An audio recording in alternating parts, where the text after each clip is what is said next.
Indian Lake Estates as our newest Florida land investment opportunity. Situated in Central Florida, in the same county as Disneyland, Indian Lake Estates is within easy reach of Orlando, Tampa, and the Space Coast.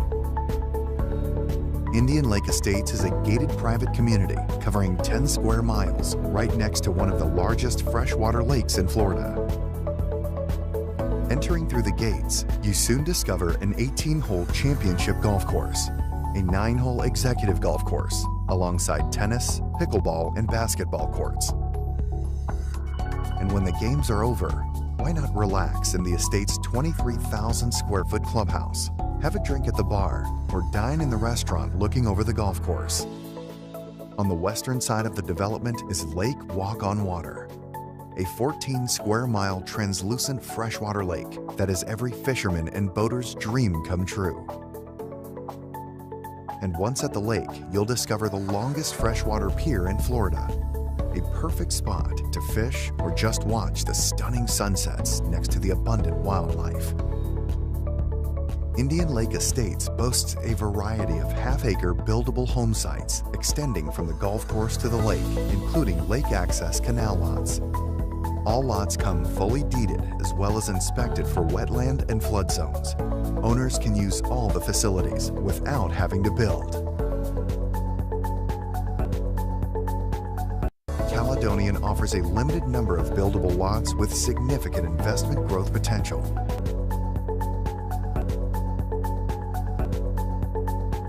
MAQ Group Investment Project.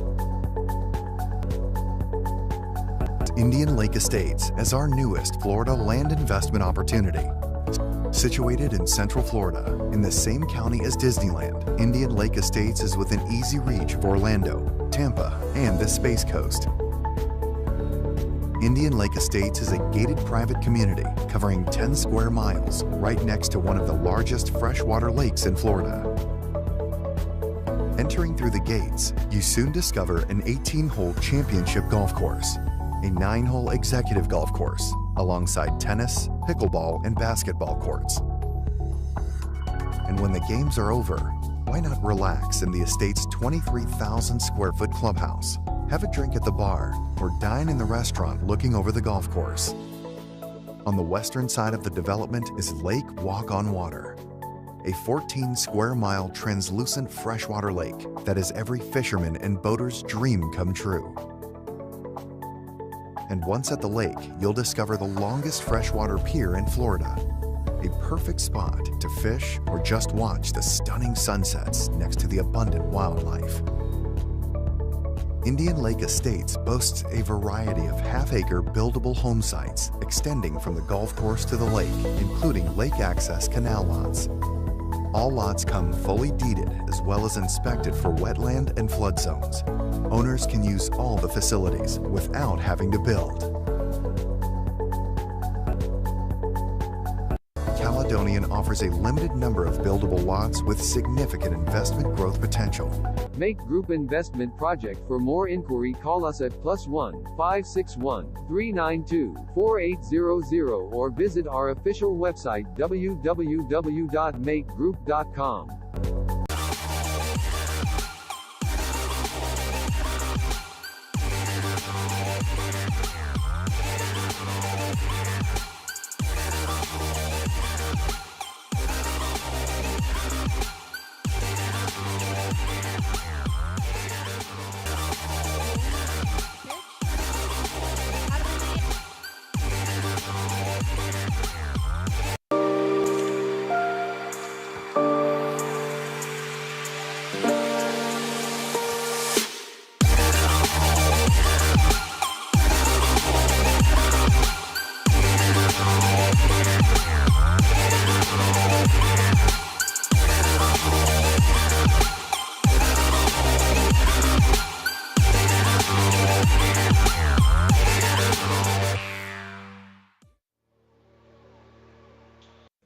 Hi, this is Shahid Afridi. I want to congratulate Mr. Mike Qureshi for organizing US Open Cricket Tournament. I want to wish all the best to all the teams who are participating in this tournament. Good luck.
Indian Lake Estates as our newest Florida land investment opportunity. Situated in Central Florida, in the same county as Disneyland, Indian Lake Estates is within easy reach of Orlando, Tampa, and the Space Coast.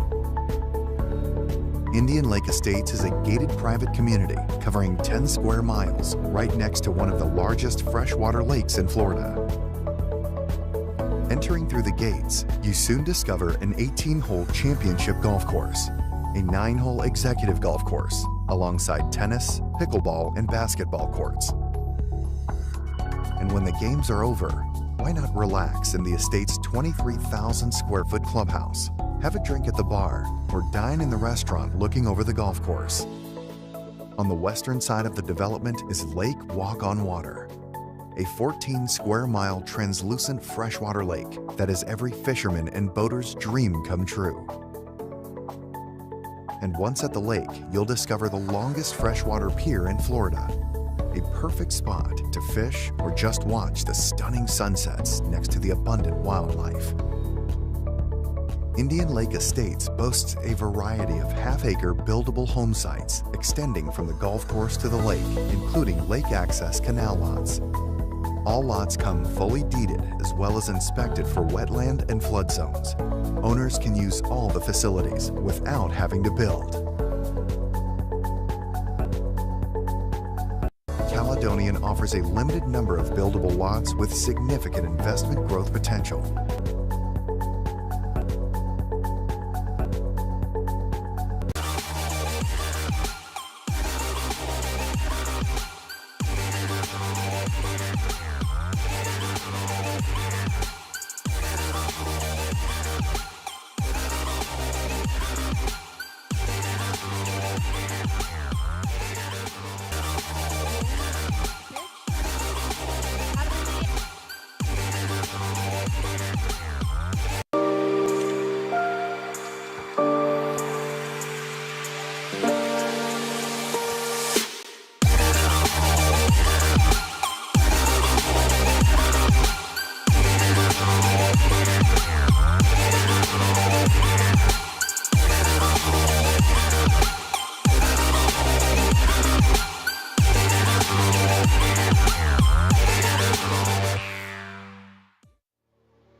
Hi, this is Shahid Afridi. I want to congratulate Mr. Mike Qureshi for organizing US Open Cricket Tournament. I want to wish all the best to all the teams who are participating in this tournament. Good luck.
Make Group Investment Project. Indian Lake Estates as our newest Florida land investment opportunity. Situated in Central Florida, in the same county as Disneyland, Indian Lake Estates is within easy reach of Orlando, Tampa, and the Space Coast. Indian Lake Estates is a gated private community covering 10 square miles right next to one of the largest freshwater lakes in Florida. Entering through the gates, you soon discover an 18-hole championship golf course, a 9-hole executive golf course, alongside tennis, pickleball, and basketball courts. And when the games are over, why not relax in the estate's 23,000 square foot clubhouse, have a drink at the bar, or dine in the restaurant looking over the golf course. On the western side of the development is Lake Walk on Water, a 14 square mile translucent freshwater lake that is every fisherman and boater's dream come true. And once at the lake, you'll discover the longest freshwater pier in Florida, a perfect spot to fish or just watch the stunning sunsets next to the abundant wildlife. Indian Lake Estates boasts a variety of half-acre buildable home sites extending from the golf course to the lake, including lake access canal lots. All lots come fully deeded as well as inspected for wetland and flood zones. Owners can use all the facilities without having to build. Caledonian offers a limited number of buildable lots with significant investment growth potential. Make Group Investment Project. For more inquiry, call us at +1 561 392 4800 or visit our official website www.makegroup.com. Big party! Book your tickets now on Ticketmaster. Book your tickets now on Ticketmaster. Can't wait to see you all. Book your tickets now on Ticketmaster. Hurry up, book your tickets now on Ticketmaster. Get ready to rock and roll with all of us. Book your tickets now on Ticketmaster.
Good morning and welcome to the action on day 2. It's Bermuda coming up against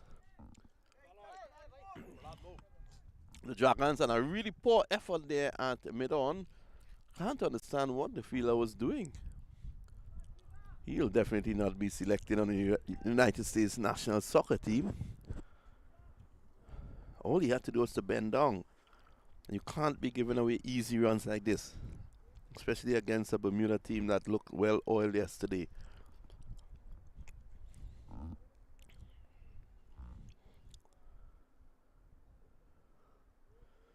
Dead ball signal by the umpire. Levrock just not ready as yet. His uncle would have played for Bermuda when they played in the 2007 World Cup in the West Indies. Dwayne Levrock.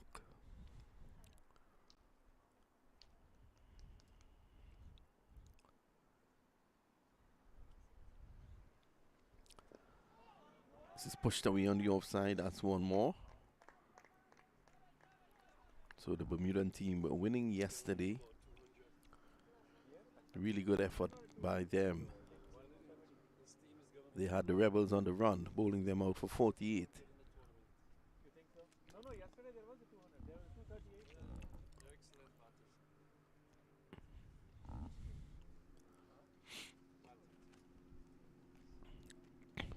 Hasib, who got some stick yesterday.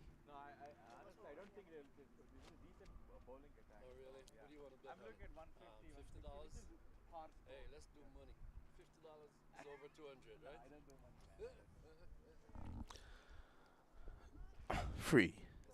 You mean unbeaten yesterday when the victory was formalized, chasing just 49.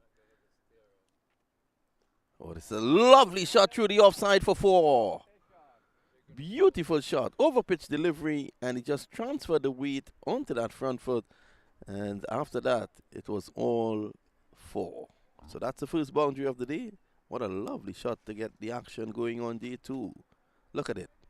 Beautiful shot by Free. Let's say good morning to umpire Delroy, who is sitting in with us. He should be in action later on today. Don't know what he did with his good friend Dodson, or Judson in fact. I think Judson has been around the park looking for his stumps.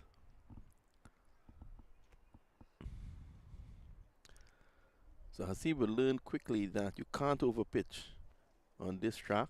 The ball is coming through, it's playing through, it's AstroTurf.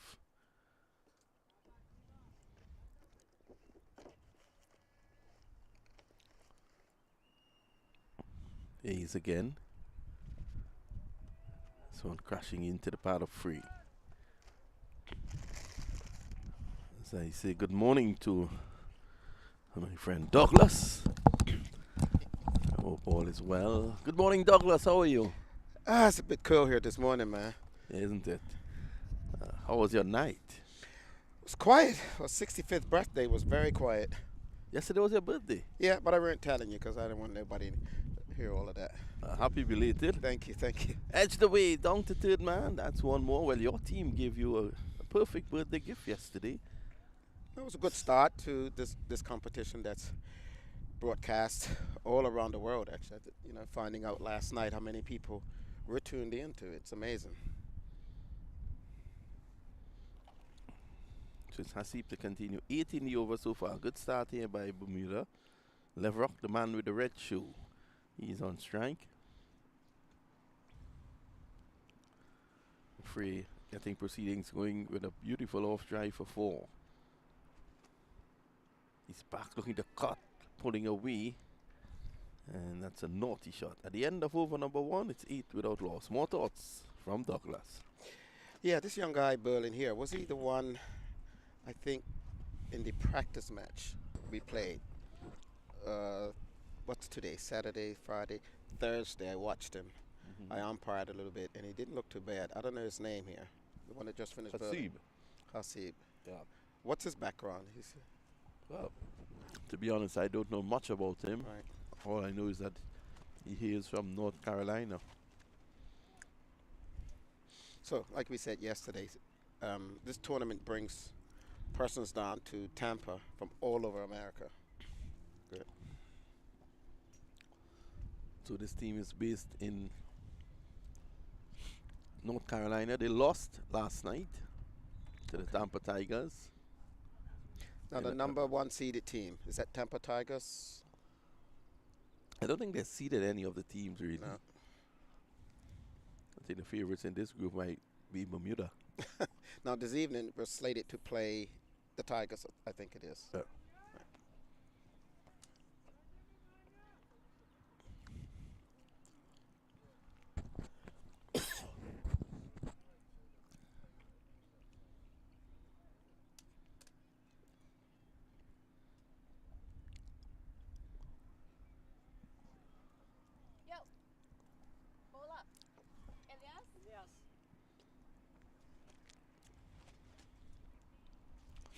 So the action is switched to the fire, and it's going to be Ilyas.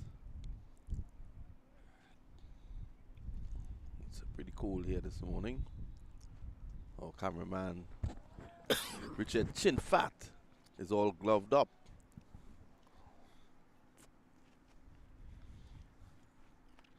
So when they come down, where do they live? Where they stay? Hotels, guest houses? Yeah, they normally book Airbnb. Some stay in. For the bigger tournament, this is a beautiful drive to the offside. It's running away. The outfield is quick, but it's going to hold up now. They're going to come back for 3. This is excellent running by the Bermuda outfit.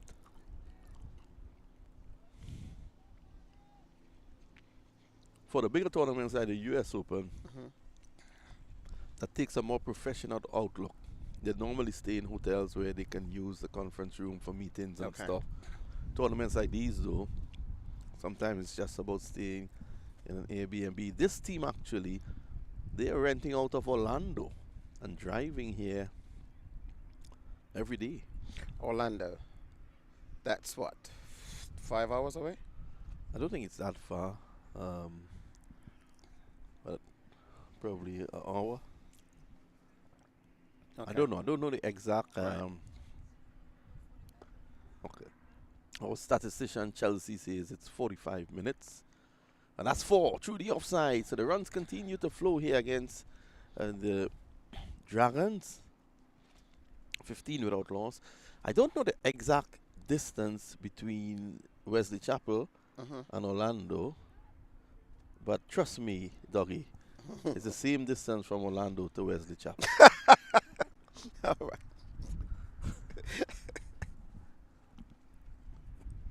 Yes, Ilyas. Oh, driving in and out of the hands of the fielder at cover. He went goalkeeper fashion, looking to pull that down. And Levrock gets a chance.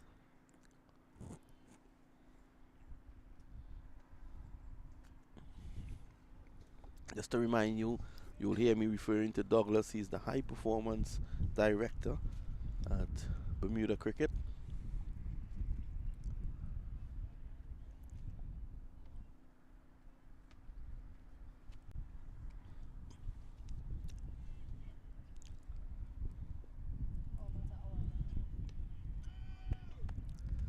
Just playing it down.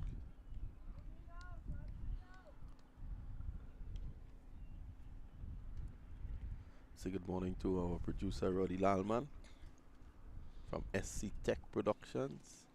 I was very surprised to see him here very early this morning on a late night on the streets of Tampa. He could have taken you, Doggy, for your birthday.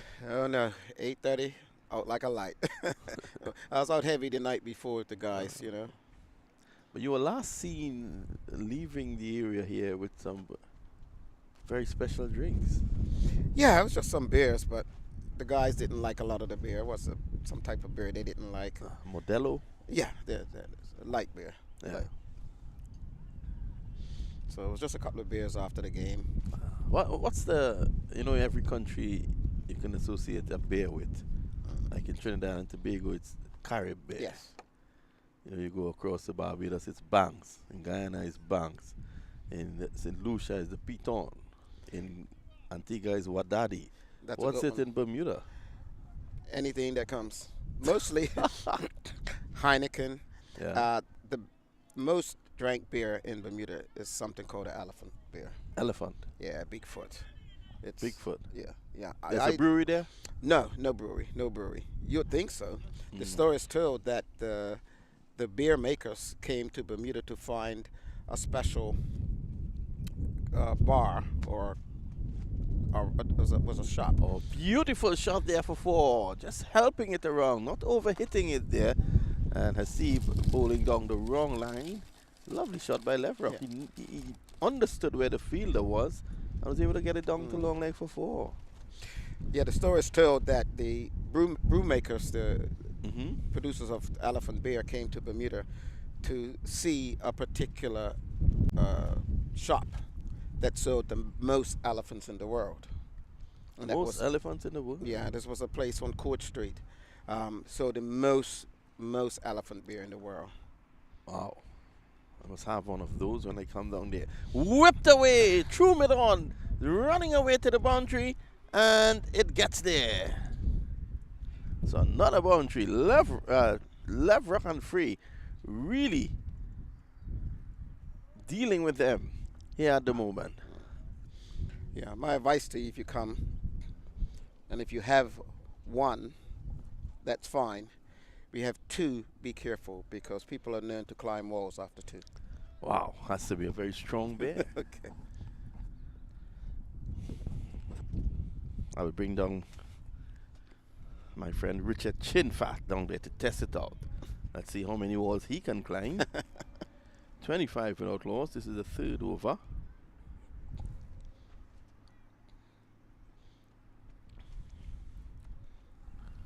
So it's very chilly here at the moment.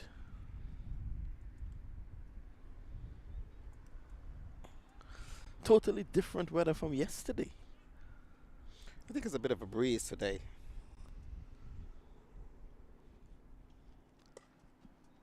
Again, you can see Levrock loading up, looking to crash it through the offside.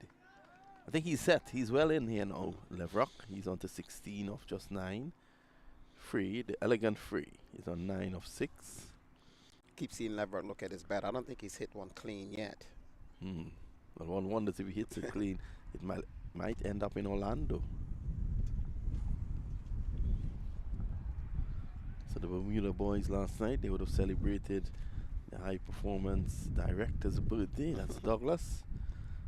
Just one thing didn't go too well was the fact that they had no elephant bears. That's right.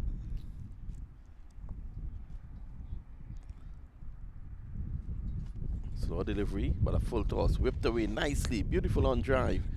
And the fielder, they can't pick it up. That's one more.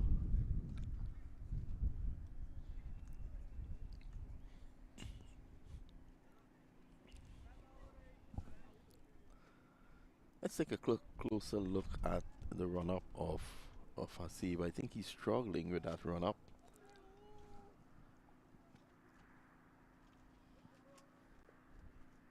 Going to be Free on strike. Free is started off this morning with a beautiful off drive for 4. Doggy had the boys in camp early last night, so it'll be fresh for both their games today.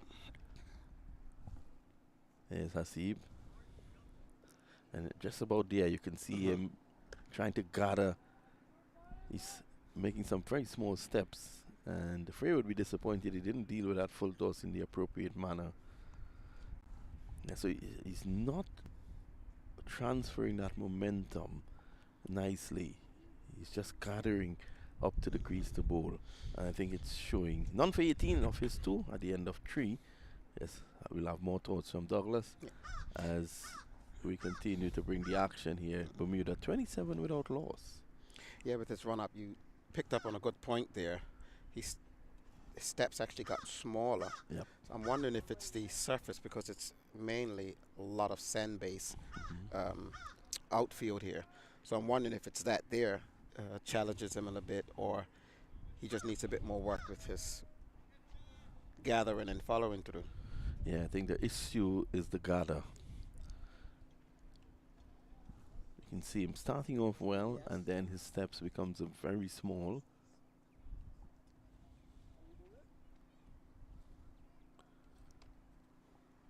Yas is going to continue from the far end. And he's going to bowl to Free. Free is into double figures already. Oh, Free was going back and then looking to drive. And this is good awareness here from the Bermuda batsman. Taking the extra as the Dragons were caught sleeping. You don't sleep when you're playing against a professional unit. They will take every opportunity that comes their way.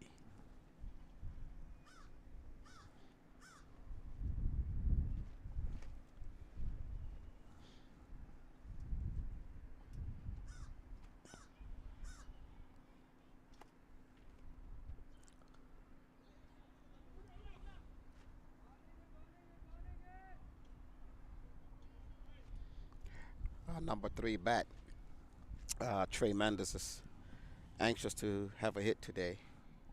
Yesterday he was a bit disappointed he didn't get to bat. Yeah, well, he came in with just a couple runs required.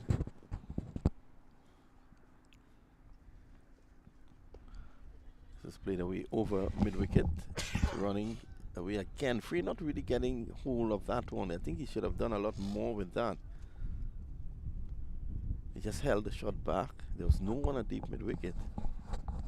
Had he gone through with that, he might have gotten 6.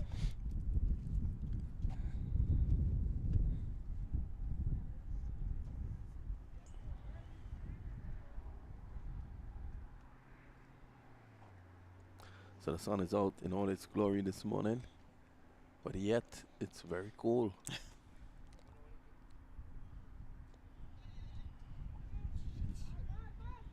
Ooh. Well, that was unnecessary, that throw.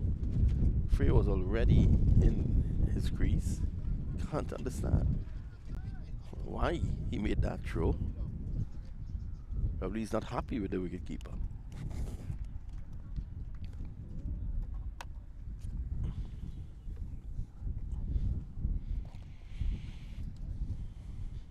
Wherever you go in cricket, Bermuda's playing, you got fans all around. We've got a few here today. Well, very good. Well, they're supporting their national team, a team that won easily yesterday, and they're hoping for the same today. Well, one, we've got Herbie. He's a former coach of the national team, always down there with the teams. How you been, mate? Good morning to Herbie.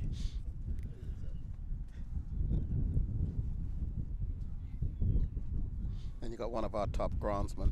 Call him Squalla. Squalla Richardson's here. He's one of our top groundsmen. I don't know what he thinks of this wicket out here today. This has worked away nicely. And the Free just driving through the offside. That's 4. All timing this time by, Leverock clipping it through mid-wicket. So that's all timing by the man with the red shoe.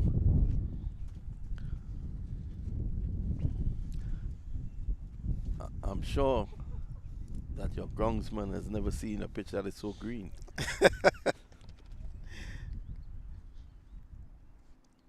pretty sure we're gonna have a look. We're gonna have a look at it later. I can guarantee you, because what I did this morning, I was looking at it, and as we talked about yesterday, because we have so few grounds and a lot of crickets played, you might have to look at trying to get some artificial surfaces in Bermuda. So basically, you play on turf there. Yeah. All turf. But that's very good. Yeah. Well, it's good. It's good, but it's good if they're fixed properly. The wickets are looking good. And so we're on a big program now trying to get things done. You know, Squalla there, he's really, really good, and he works closely with me.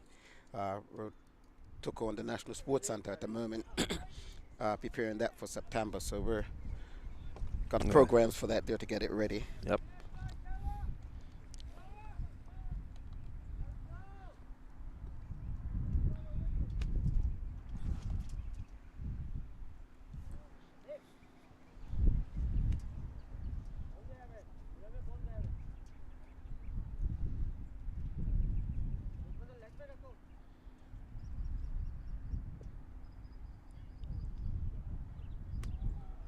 This is down the leg side. It may well find its way into the boundary. No, there is protection. Third man runs around. They're coming back for 2. Let's have a look at the umpire.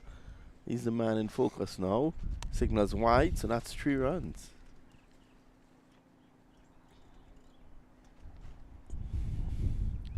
Very good start here by the Bermuda national team. They're 38 without loss.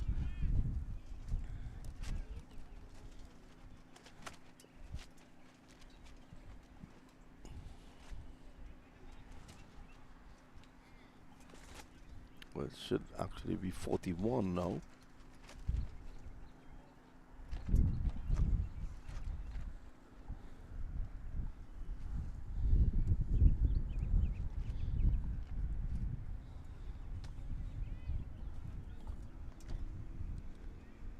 Oh, it's 38. 38, is it? After 4? Bit slower than yesterday.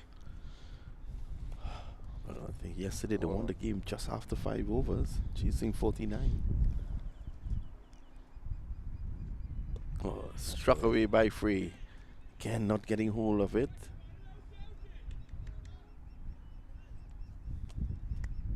They come back for 2. So it'll take a Herculean effort from the Dragons to really contain this Bermudan national team.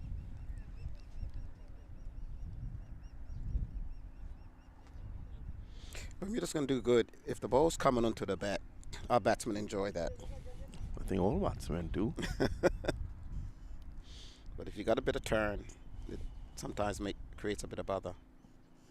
There's Free taking a few steps down the ground, gets it on the full, and again you can hear the grunt from him. Not happy. So moved on to 14 now. Leverock has done the heavy lifting.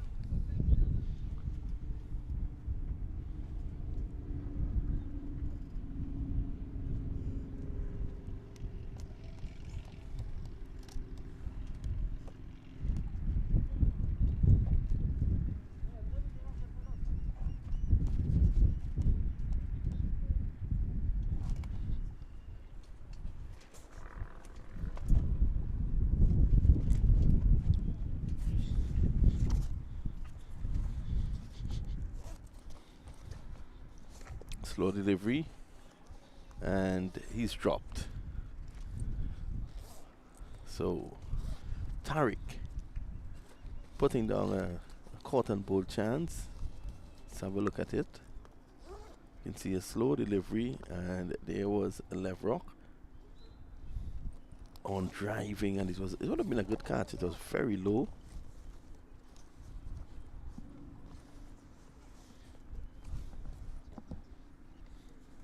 Well, that's a wide.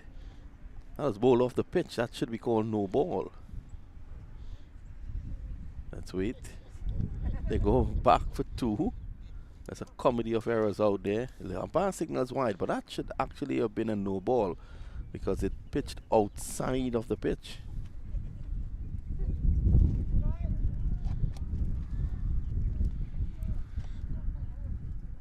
So this delivery would have been a free hit.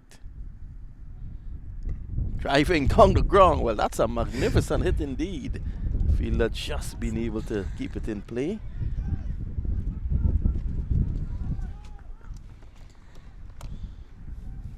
So they're motoring along here, Douglas. Soon they can bring up the half century. Yeah.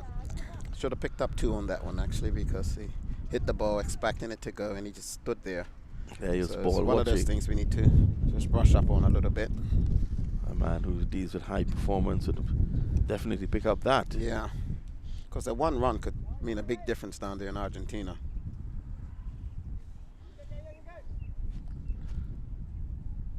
Have you guys played there before? Yes, Bermuda's been down there a few times. That's all. Well, look at this. It's coming. It's coming. Over the production boot. Bang. 6 runs. Roddy Landman went scampering. He dove onto the ground.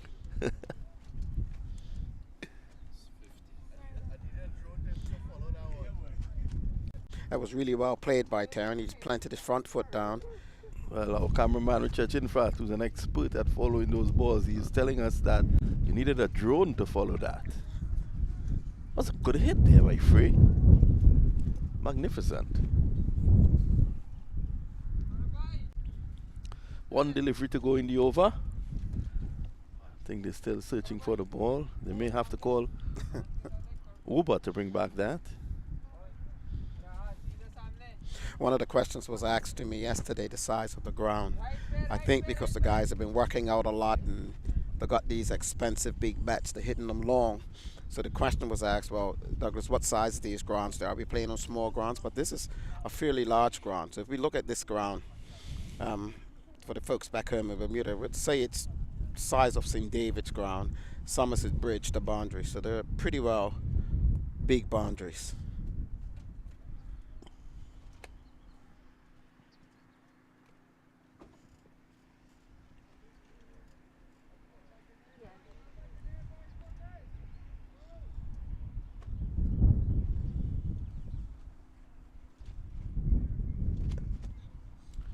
So we're looking for 2 here.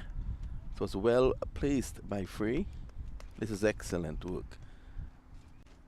End of 6. In fact, in the end of 5, it's 53 without loss. Normally, Douglas, what's the sort of target you all set for the power play? Power play, you want to get run somewhere around 60. In a good day, that's at 60, which is not bad. Ironically enough, listening to them speak the other night at a team talk, you want to get, and our goal for this tournament is 170, 180. But I know when they went to Antigua last time with Logie, I think the target was 175. And if we score around that area, we'll beat almost any team we come up against. So between 175, 180, 190 be fantastic. But whatever Bermuda gets, you're going to have to make that do. Yeah, I observe your bowling unit. It's a pretty decent bowling unit that you have. If conditions are right, if things are going their way, I think they can do the job quite handsomely.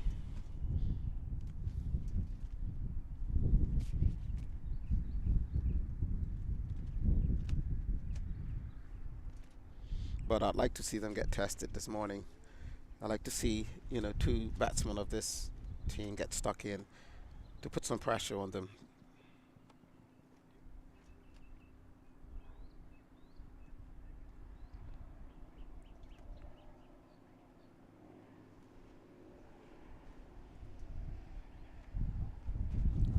At the last moment, it's looking to play down to 3rd man. It made some height. Don't see the value in the shot though, Douglas, because there is a short 3rd man, then there's a fine 3rd man, and there's a player at backward point. It's what you call a nothing shot. You play it good, you get nothing. You play it bad, you get out. Yep.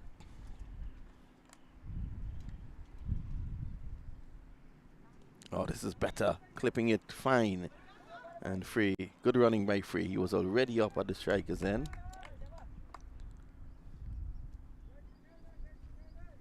Frey is one of the batsmen that we have in Bermuda that runs between the wicket very, very well. He's always eager. He's on his toes. He's looking for a single.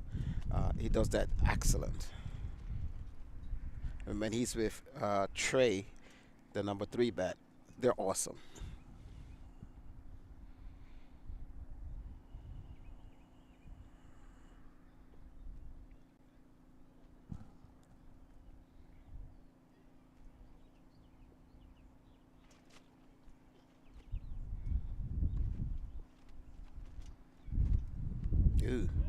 Well, that one made some height. Surprised Trey a bit. That one takes, sometimes on this wicket here, it's a ridge there somewhere where I think the 2 mats join, and it either stays low or it can come up. So you just have to be careful of that one.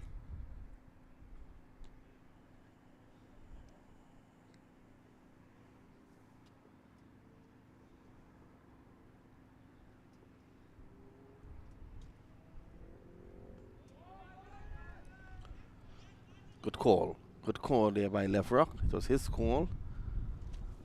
By signal. So just 2 runs in the over so far. This is the last of the power play, and Bermuda will want to maximize with the field in over the next 2 deliveries.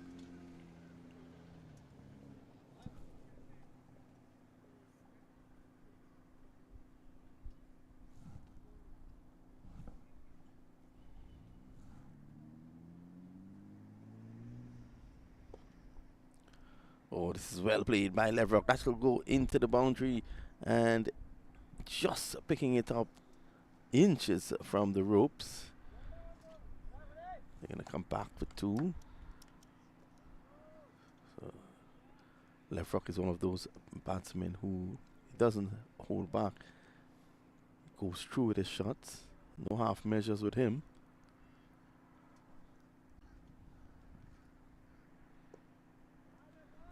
Intelligent batting at the end of the power play. 58 without loss. I think you're just 2 runs short of your target. Yeah, they're on par. We continue this year. We'll be okay. Okay.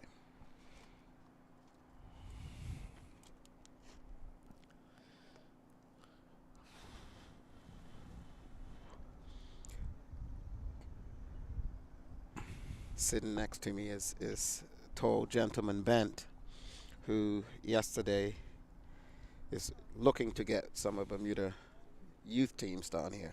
Oh, that's under very good. 15s and under 19s. So that's something we're going to explore as a high performance chairman. Certainly explore that opportunity to get. I'm sure he's bent on having that done. Bent is bent on getting it done. Certainly. You know, at the same time, Bermuda's anxious to get maybe a team from this tournament or a combination of teams from here, players from here, to come Bermuda in September to play in our Bermuda Premier League.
So you say this team's from North Carolina? North Carolina, yes. This is a team from North Carolina taking part in this tournament for the first time.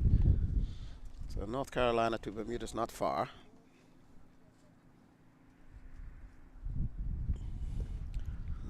Struck away by Leverock. This is going to go close to the boundary. They take 1 out. That should have been 2. Yeah. Frey sending him back. Not taking the first one quickly. And, you know, that should be the right practice. You take the first one quickly, and then you're able to put pressure on the fielder, look for the possibility of getting a second.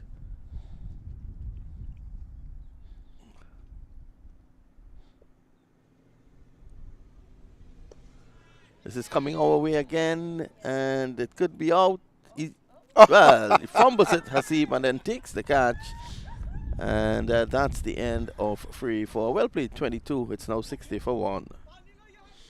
How many times you say or you see you miss a run, and then you're out? Yep. But that was uncharacteristic of Frey, actually. He normally picks up on those singles and doubles.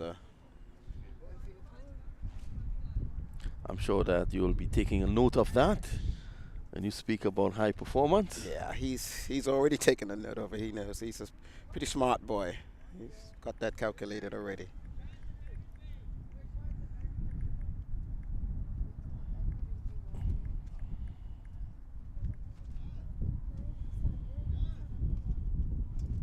You know, there are players you don't have to say much to. They know what's going on. They're tuned in, you know. So he's one of those there. But the next batsman, he's exciting. Tremendous. Actually, no, Leverock's, no, it looks like the captain, Rollins, has come in ahead of him today. Yeah, Rollins, captain. You can tell, I've been looking at him and I said, man, you've put on some height. So he's grown and his chest, you can see from here, it's like it's chiseled. So when you see them walking out looking like that, you know, okay, he looks like a batsman. Well, he has an opportunity here, Rollins, to face a good portion of the overs because just 6.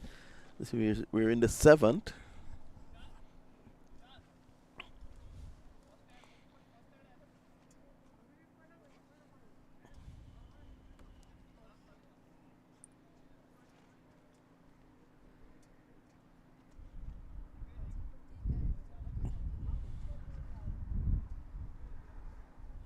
Both of these batsmen would have played in this tournament or out here in tournaments like this a few times, Rollins and Leverock.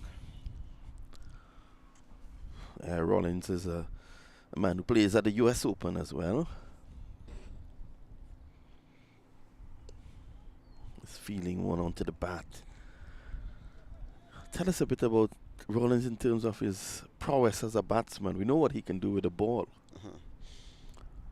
I like him more as a batsman, in fact, but he does a lot of bowling for Sussex. But his batting looks really neat, really compact. What we've challenged him to do is that you're captain of Bermuda now. When have you scored a century for Bermuda? And he hasn't. So he's challenged to take his game to another level. Giving him the captaincy is another way of helping him move it up.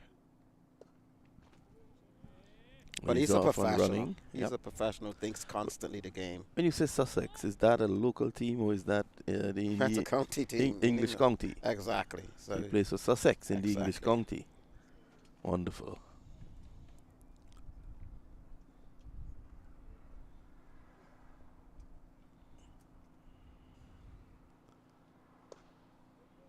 Not having the room to play that shot. We're going to force through the offside there, Leverock. Yeah, so Rollins has the distinction of being, you know, around top players. Steve Smith from Australia is going to be over there this year. Last year he had Pujawa there.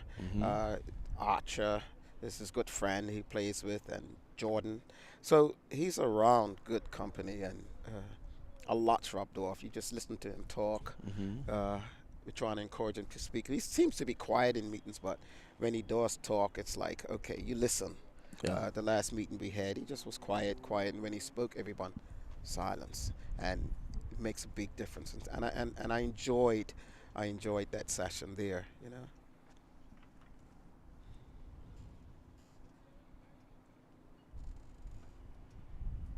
And doesn't make it complicated, you know. He just keeps it simple.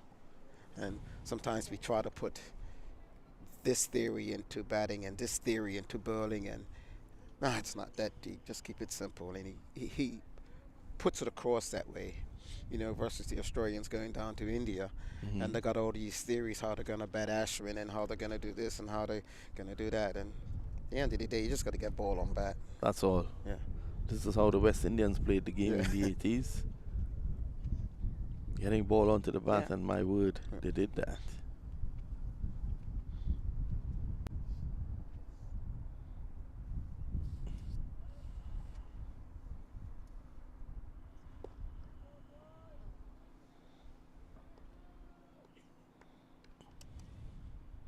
And I noticed with Rollins, even when we was having the warm-ups this morning, he does a lot of check driving. He doesn't follow through all the time with the bat. He just hits it. The bat speed comes down fast, but then he checks it. So even when he played this stroke, he did the same thing.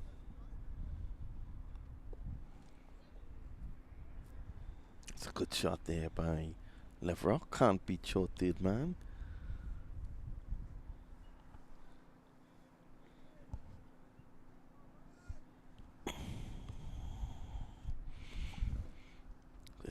2 for 1. This is over number 8. The Bermudans are doing well here this morning. They'll want to leave Tampa with 3 wins on the trot, heading to Argentina. Down the ground, well struck by skipper Rollins, and that's 6. In fact, it's Leverock, that's 6. This one was really well played. He really watched this one. He went down the wicket. You look at the replay. The head nice and steady, and good follow through. That's a lovely shot indeed. Stayed in his shape.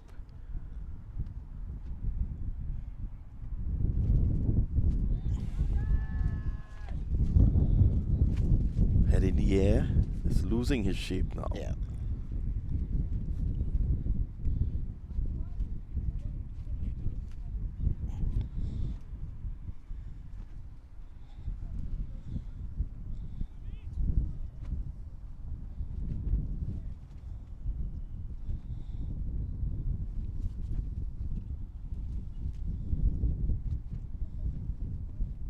Well, that's gone. That's out of here. 6 more. Khan roughed up here at the moment by Leverock, who races on to 41.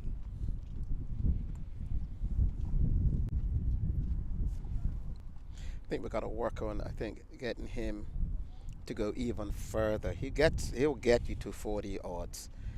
He's that good. I would love to see him get into the 80s and to the 90s and 100s a bit more often.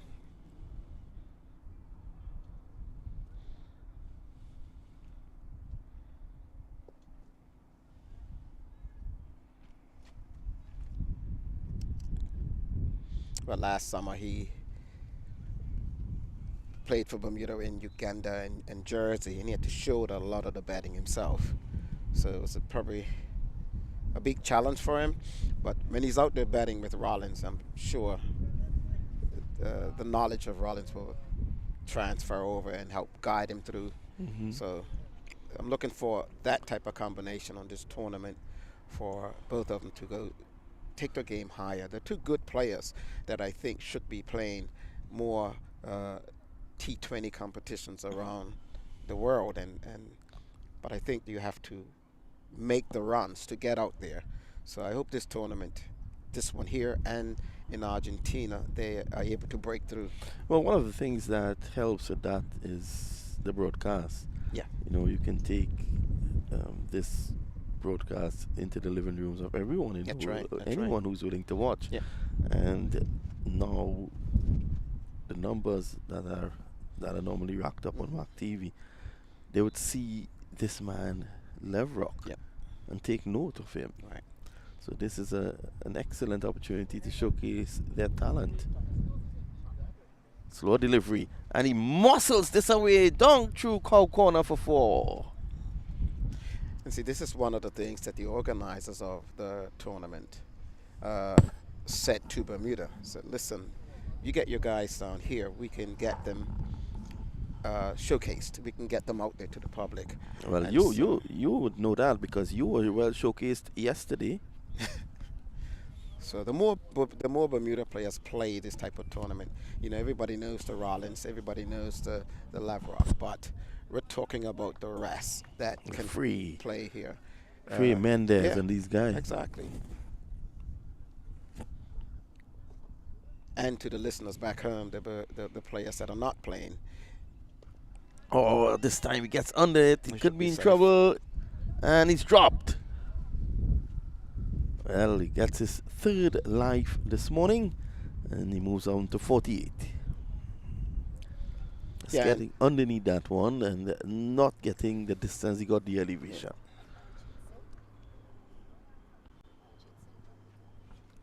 Arjit Singh.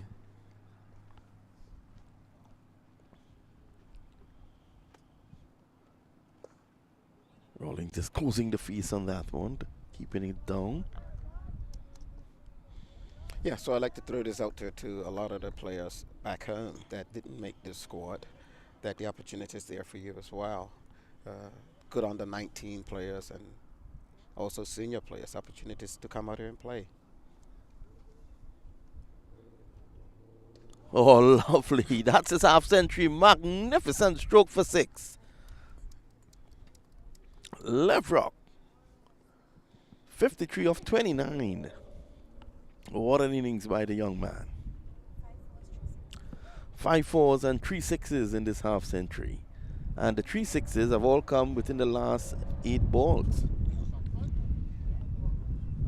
So he's really ready to pull the trigger, so to speak.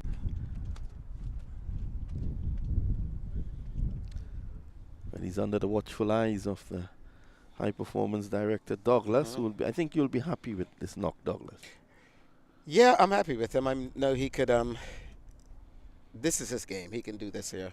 But again, I just keep challenging guys as a high performance chairman. Just keep challenging to do more, because this is just part of the journey to reach the World Cup.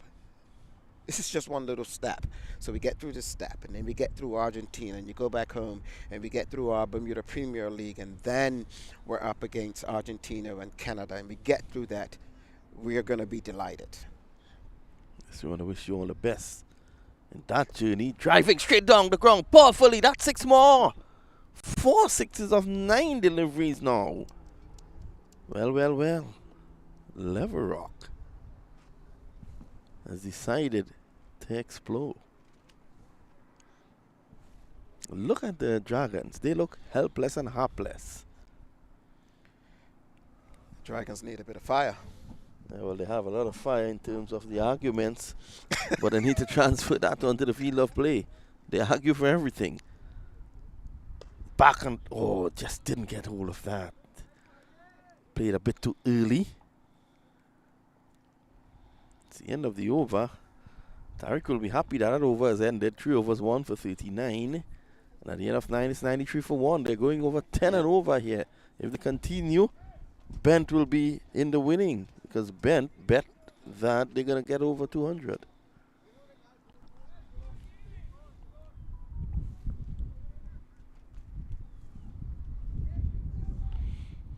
Rawlings has been a mere spectator in this partnership of 33, where he has contributed 3.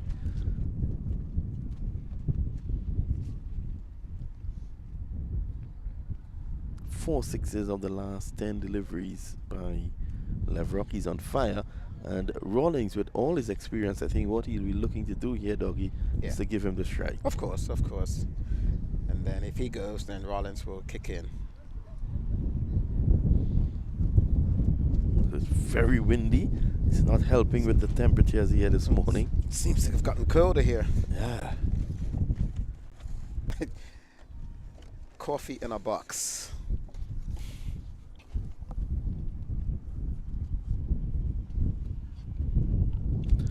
So 1 over to go for the midway stage of the innings.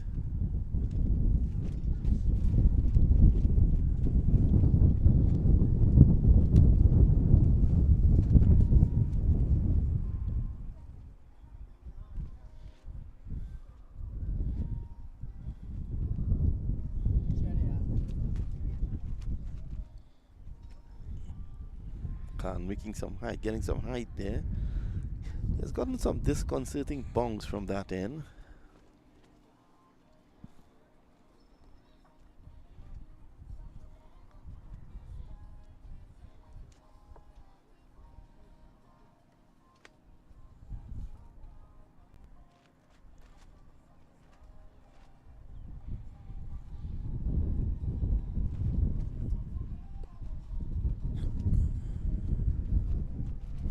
Good delivery, just back of a lane.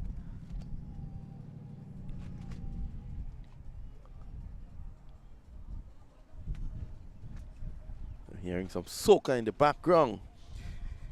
This is carnival time in Trinidad. Yes, it is. Tell me you can't get a flight in or out of Trinidad at the moment. Yeah, you can't.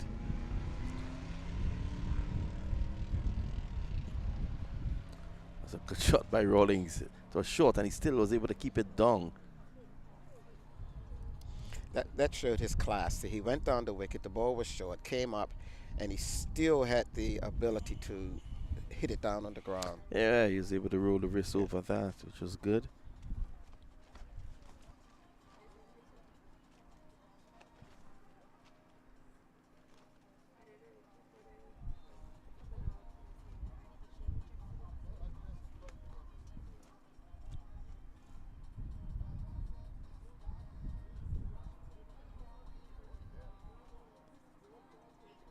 Oh, it goes big, and that's 6 more. 5 sixes of 11 deliveries now. And that's the 100 for Bermuda. They've reached 109.4 overs. That was in the zone, yeah, Douglas. Yeah, he likes it. That like I said, so long as the ball's coming onto the bat, he's going to hit it and hit it clean.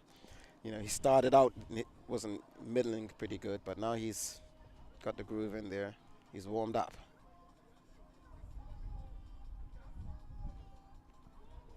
Looking to run this down to third man.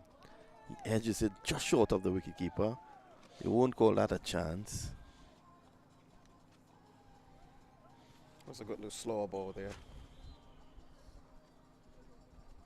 It actually gripped on the surface.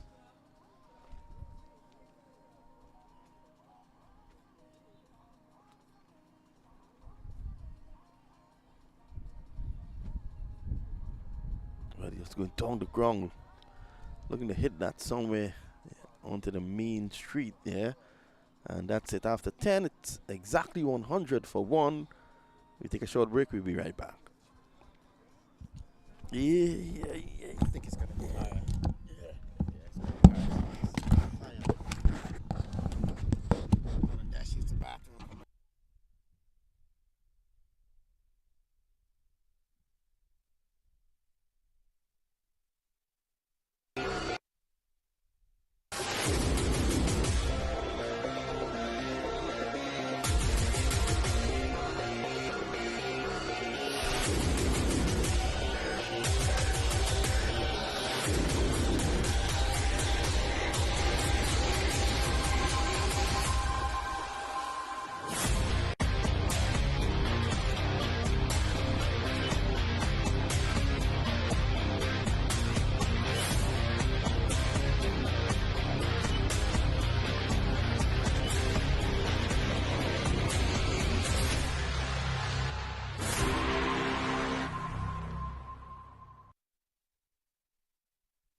Big party. Book your tickets now on Ticketmaster.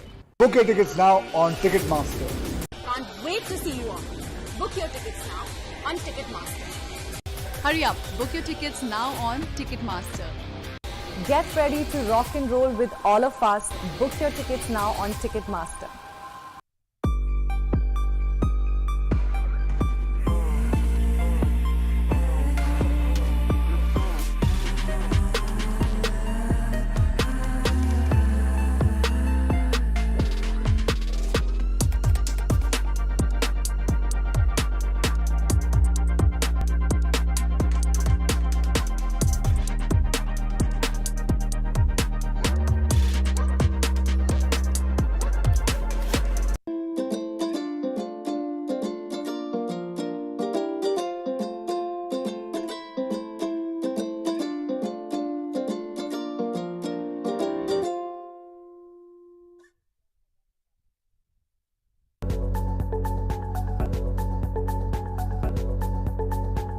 Indian Lake Estates as our newest Florida land investment opportunity.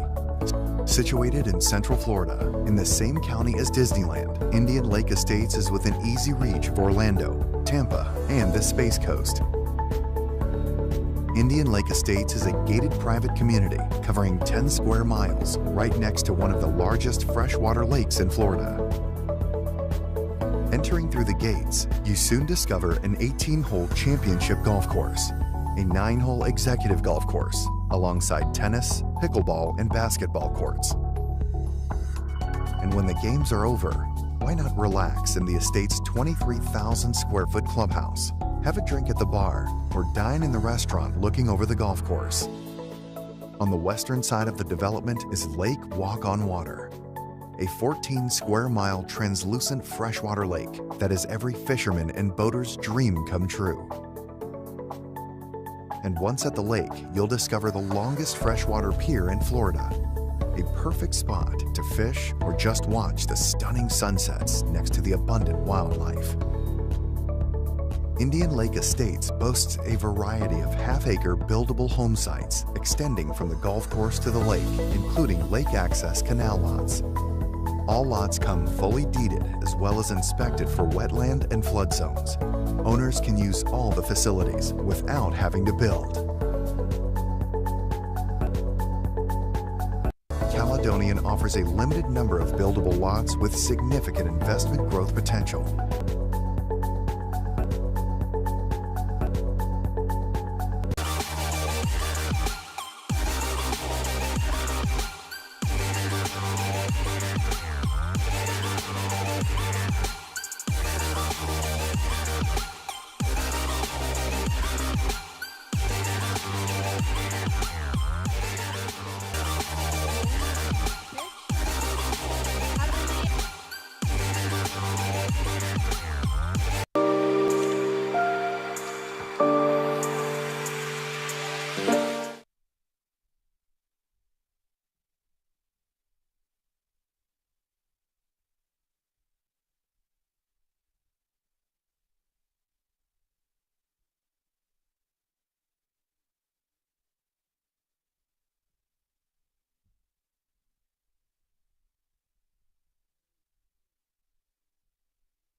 Bermuda have 1 or 2 for 1, and Life Rocks have 66-35 ball. Good knock by Live Rocks. Whoa, appeal for out, and it's got out is Nick, and the second wicket down, and 102 for 2.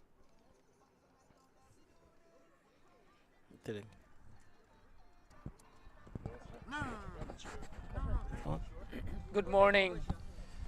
Good morning. We have commentators and experts. Players also is Lalani is on commentary box. Good morning, Mac. What a beautiful day here in Wesley Chapel today. Turning out to be one of the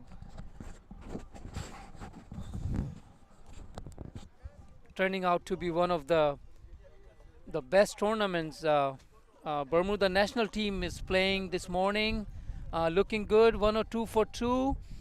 And Trident Dragons, who lost the game last night, is playing against them. Bermuda national team against? Good ball by Mr. Khan. 4 balls, 1 wicket, 2 runs. Jones, Bermuda just lost the wicket. Jones scored 1 run, got 3 balls to play. New batsman coming in. It's looking really good for Bermuda right now. 102 for 2, 10.4 overs.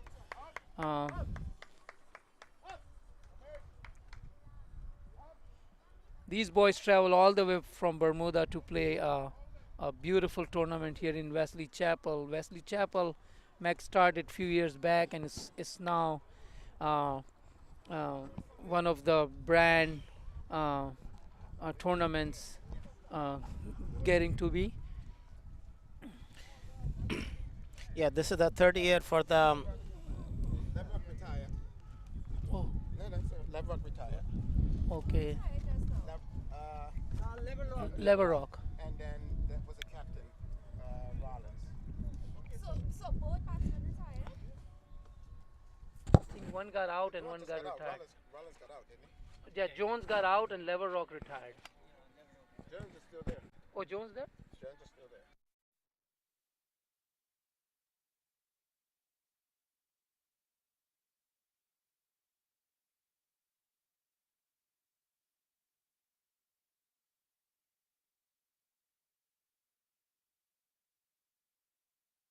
Big party. Book your tickets now on Ticketmaster. Book your tickets now on Ticketmaster. Can't wait to see you all. Book your tickets now on Ticketmaster. Hurry up, book your tickets now on Ticketmaster. Get ready to rock and roll with all of us. Book your tickets now on Ticketmaster.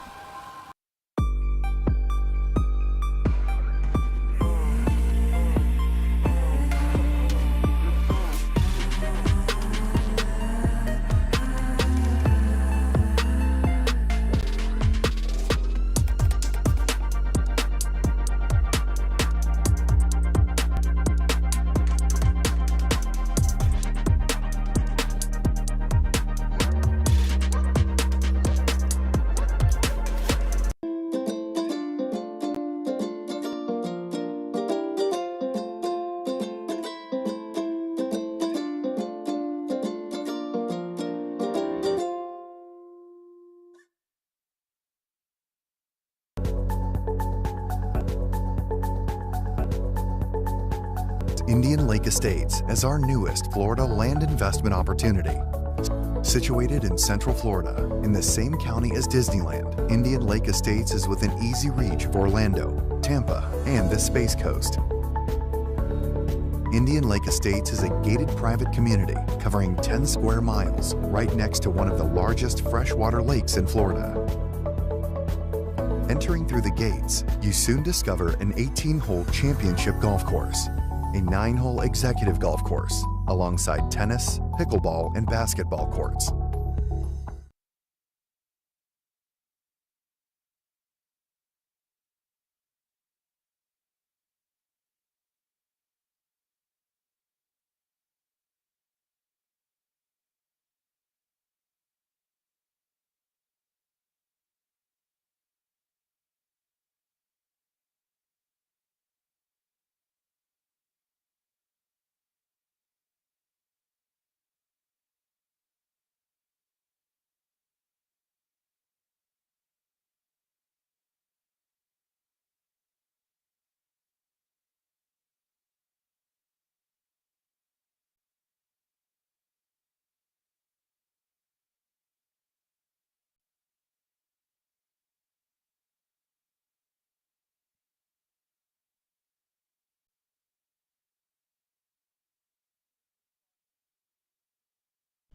Two runs.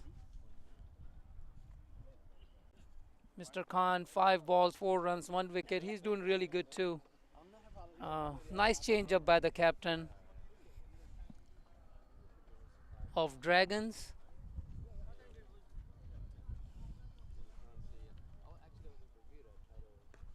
Nice change of pace. 1 single towards the long on.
going to get better.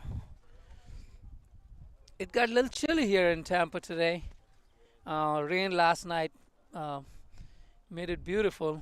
Now we like 55, 60s. Sun is out, warming up the weather.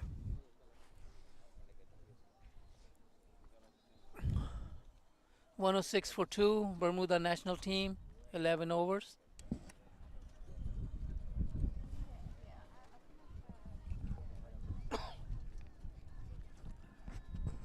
In a minute, we're going to have a seasoned commentator. Don't need no introduction. Been everywhere to the world, doing everything for cricket. Thanks, Asif. Not to underestimate what you guys do for cricket as well. And at this point in time, it's 106 for 2.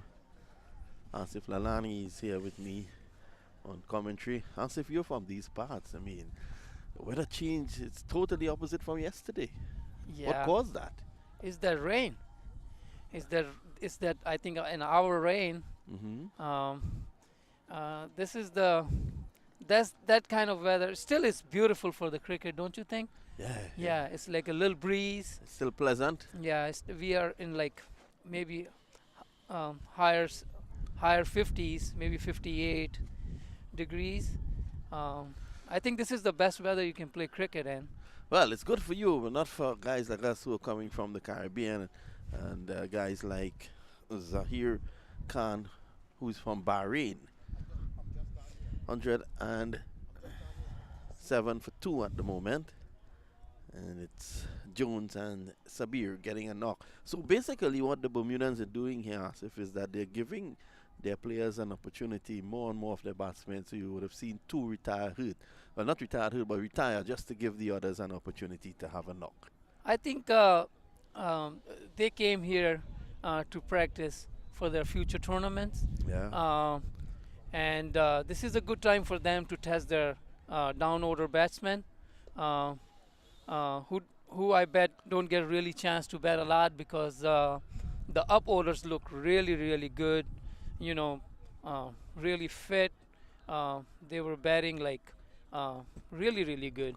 So it's the chance for the lower order batsmen to prove themselves so they can really come up. Very good point indeed. So it's 109 for 2, and Asif Lalani could be a weatherman as well. I just checked on the weather, it's 59. So don't know where he got his experience from with the weather. So he was spot on there, Asif. Yeah, about me is I'm kind of a mailman.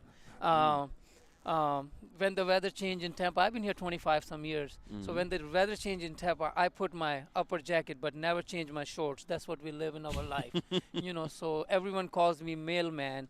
They said you always put a jacket on, but I never saw wearing jeans or longer pants or anything. The mailman is here with the short pants. It's 111 for 2, which is Nelson.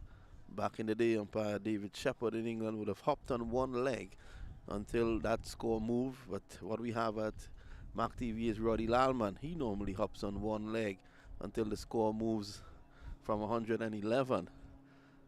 His good friend Richard Chinfat tells me he hops all the time.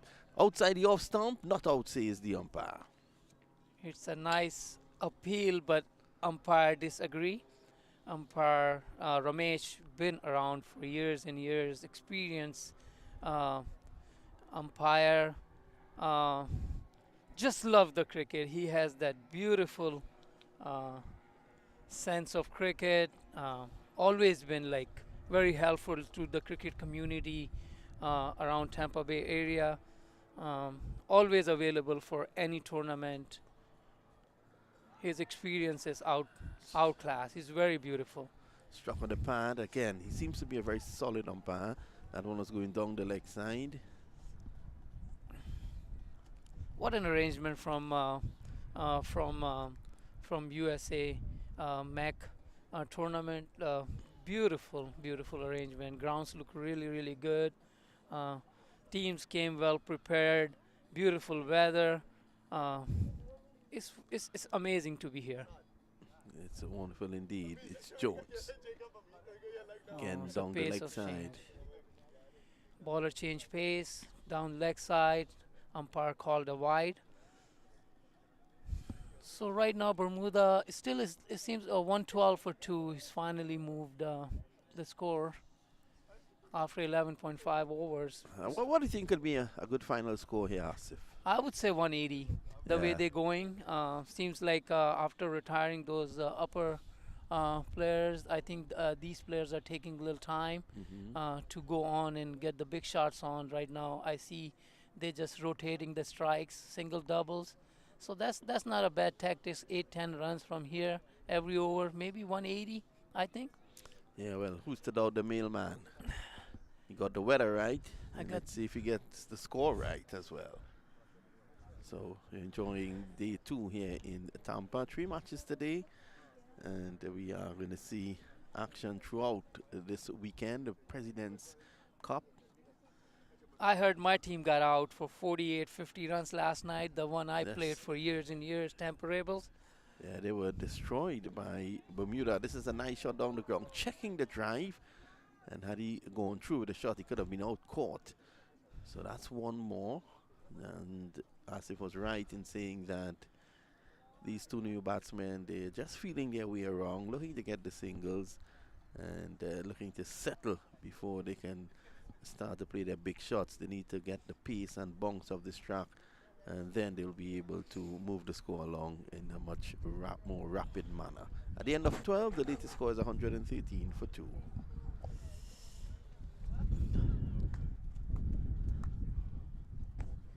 What a blessings to have cricket in February, where a lot of places have snow, chilly weather. One of the best place, Florida, to play cricket all year round. And you've been part of all the journeys around here. Yes, you're quite right. Cricket is taking off in America. Shahid. Oh, this is driven. Here we go. Over through the offside. It's running down to the boundary, and it gets over the flag. So that's 4 more. Here we go. One of the... What happened? It's close. So that's 4. I seen one of the batters open a wings, and what a beautiful shot on cover. Over the cover for 4 runs. He's again Here we driving. go. What a shot by Beautiful Jones. shot. Out of the ground. Bang! Into the car. The Tesla takes a lash. I thought Jones was just like checking the ball. Well, the Tesla got a good thud. The guy has stopped. He's going to come out to look at his car. Oh my God, that's my car. Seems like it. Was it your car that just drove in? No, the right behind it, the red one. No, the white one. Oh my God, I hope Mr. Jones have a good insurance, because I'm going to about to claim the insurance. Well, it didn't hit your car. It hit the white one. Lucky him. Lucky you. Lucky James. Lucky you that he was passing there. Oh. He took the lash.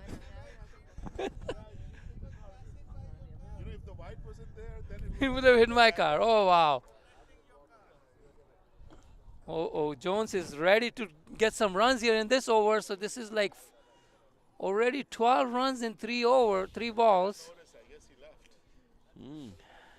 Oh my God, I thought Jones is here to rotate the strike, but seems like he's opened up his wings and start getting those big scores now. Well, he's aiming for your car. Asif, look out. Ooh. 125 for 2. He loves to play straight down the ground. We saw that in the last over when he got the single. Oh, wow, that's a magnificent shot over the backward square. It's going to go into the boundary for 4. Just a pickup shot more than anything else. And Jones is starting to show his range here. What a flick from Jones. What a shot down the square leg. Oh my God, like he is taking over the scoring right now for Bermuda national team. Like strong team. Very strong. 16 runs in 4 balls. Khan had a very good over last over. He just gave 4 runs, but this over they take him on for a big scoring over. 18 in the over so far. Back and cracks it down the ground for 4. Oh my God, I think 180 looks smaller target now. the way Jones playing, he's already 25 runs in 12 balls. He just cracked this one straight down the long off and 4 runs. What a beautiful strike. Khan to Jones again. Oh my goodness, that's out of the ground again. Thanks God it's not by my car this time. What a beautiful shot. 6 more runs. 26 runs in the over. And I tell you, it's 139 for 2. And feels like Jones is not even hitting the ball. He's just timing it out of the park. What a beautiful shots by Jones. Look at this. Oh my God. Look at on the replay. It just looks like he didn't even do nothing. Jones is really looking good here at the moment. What a talent. These boys really came to play. 31 of just 13 deliveries there, Asif. Very beautiful. They travel all the way for Bermuda.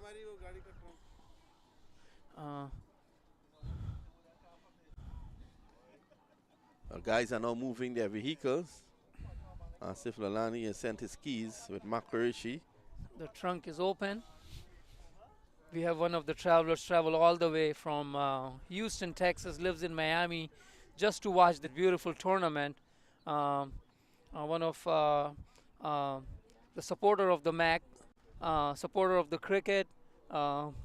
Beautiful, beautiful person, Mr. Aftab. Rushed here this morning to watch the games.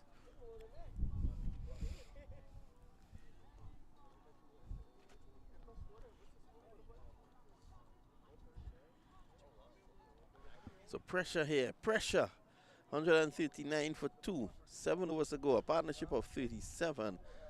Sabir is on 4. Jones is on 31. And all Sabir needs to do is to just give Jones the strike. Give him the strike. He's on fire. The last over, 4-6, 2, 4, 4, 6. And he balled him. There was no need for that shot. Running down the track, Jones had them on the run. And Sabir loses his wicket, advancing down the track. It's the 3rd wicket to have fallen. 139 for 3. Shahryar Khan, 2.1 over, 14 runs and got his first wicket in this match. Beautiful in-swinger, seems like it. Got the leg stump. And that one crashing into the pan and then onto the stumps.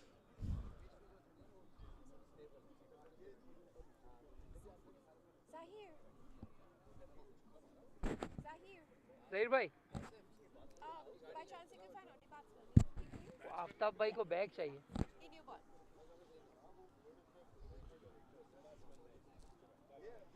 New batsman for Trinidad national team.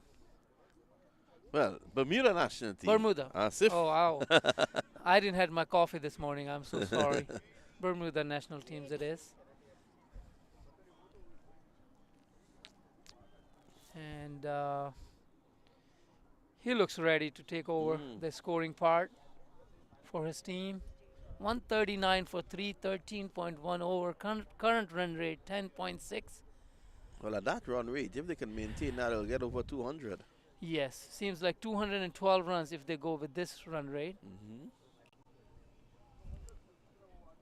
Mr. Darrell just walked in to bat.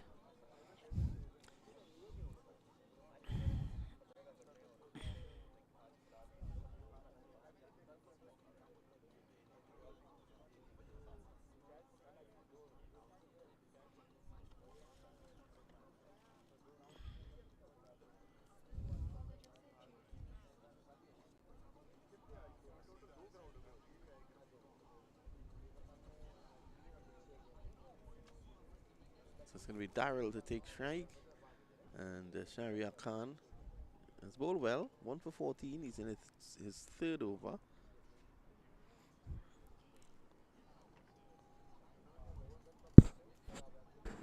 Right way.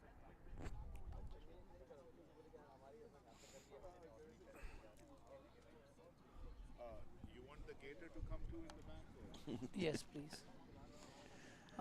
There's Khan, he's into Darrell, good delivery, right up, and they force a single down behind square. इसके साथ TV के साथ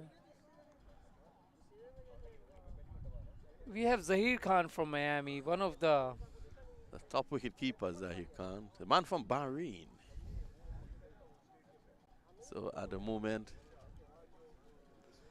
Zahir is serving as Asif's cameraman. Yeah, he did a good job. Not too bad.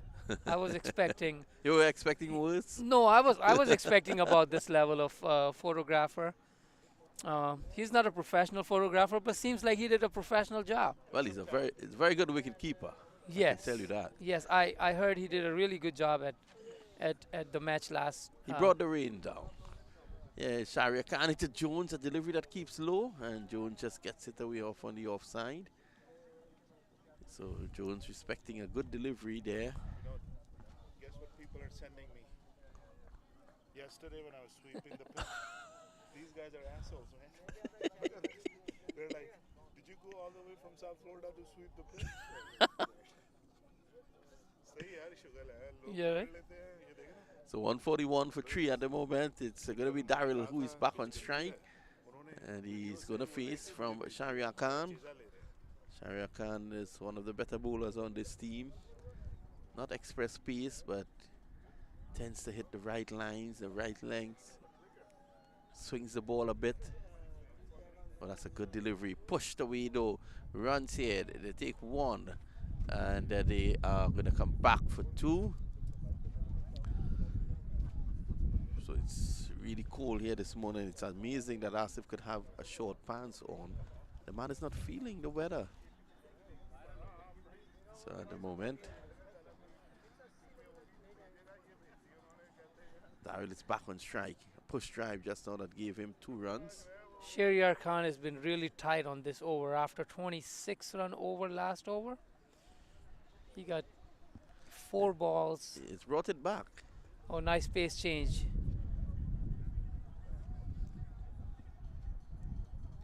So let's see how he goes now. Was it at the end of the over? No, one delivery to go. Let's see how he goes against Jones, because Jones has been really destructive. Yes, 32 of 14. Strike rate of over 200. Oh my goodness, that's out of the park. What a hit by Jones. So Jones continues to murder the bowling here. It's 150 for 3. The 150 is up, and still Asif 6 overs to go. Seems like they're going for 220. Jones opened his wing, this time on the leg side, over the square leg, all the way over the boundary for 6. It's a big hit. Shahryar Khan was having such a good over, and then the last ball, Jones had got 6 runs, and seems like he gave 10 runs to the last over. 3 overs, 25 runs for 1 wicket. 11 runs came in last over. 150 for 3. Jones is on 38 for 15 deliveries only. 11 runs in the over.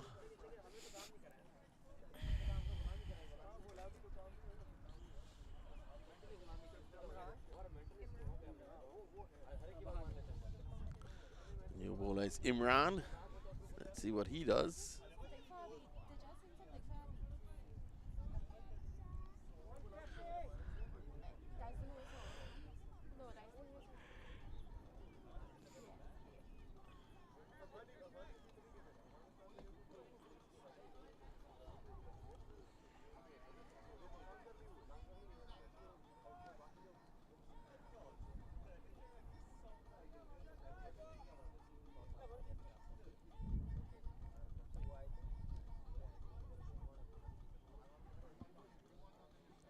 So here's Imran. Cut away nicely by Daryl. And Jones, your good friend, Asif is on strike now. Let's see what he does. I'm letting you know, Daryl is so smart. He knows that who needs to be on the strike. So he just rotated the strike, took a beautiful, comfortable single, and give the strike to Jones. And Jones is on fire right now. What do you think? 38 or 15, and like some huge sixes. Out of the park. I wouldn't be surprised if he gets his half century in this over the way he has batted. Yes. Here is Imran. He's into Jones, and Jones pulls Oh him for my 6. goodness, this is coming towards Bam! us all the way to 6. What a beautiful strike to the... Fielded by Mohammed Qureshi there. Well. Qureshi doing a bit of fielding there beyond the boundary. 6 more. Maybe Jones know where to hit this ball. He saw Qureshi walking into the field and he hit it towards him. Well fielded there by Qureshi. Oh! He's going big. Seems like it's... And he could be in trouble. He's out court. So Jones falls for 44 of 17 deliveries. It's 157 now for 3.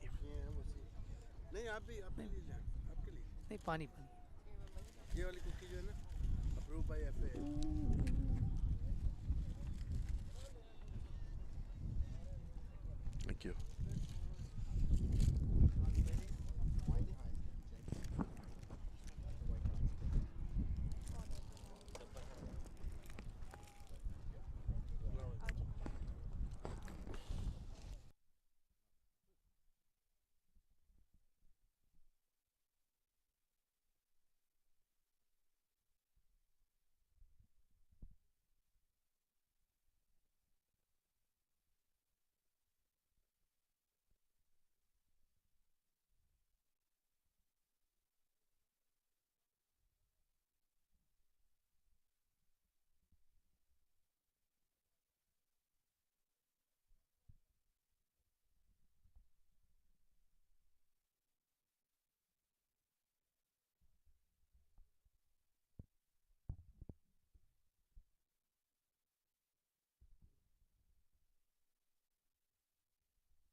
Good morning. We have Mr. Alan Douglas from Bermuda National Team Coordinator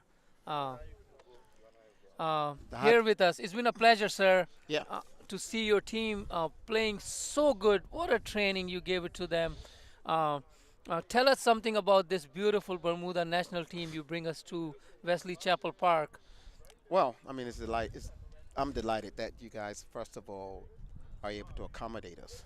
What happened is that we were looking to get some matches against the USA team in Fort Lauderdale, but that didn't pan out. And so, at the last minute, I'm so grateful for you guys, the organizers here, who said, listen, we have a tournament down here in Tampa.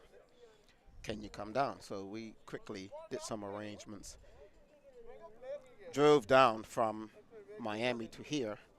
I think it was 5 hours to be able to enter this tournament. Now, how significant this is, it's a lot of benefits to it.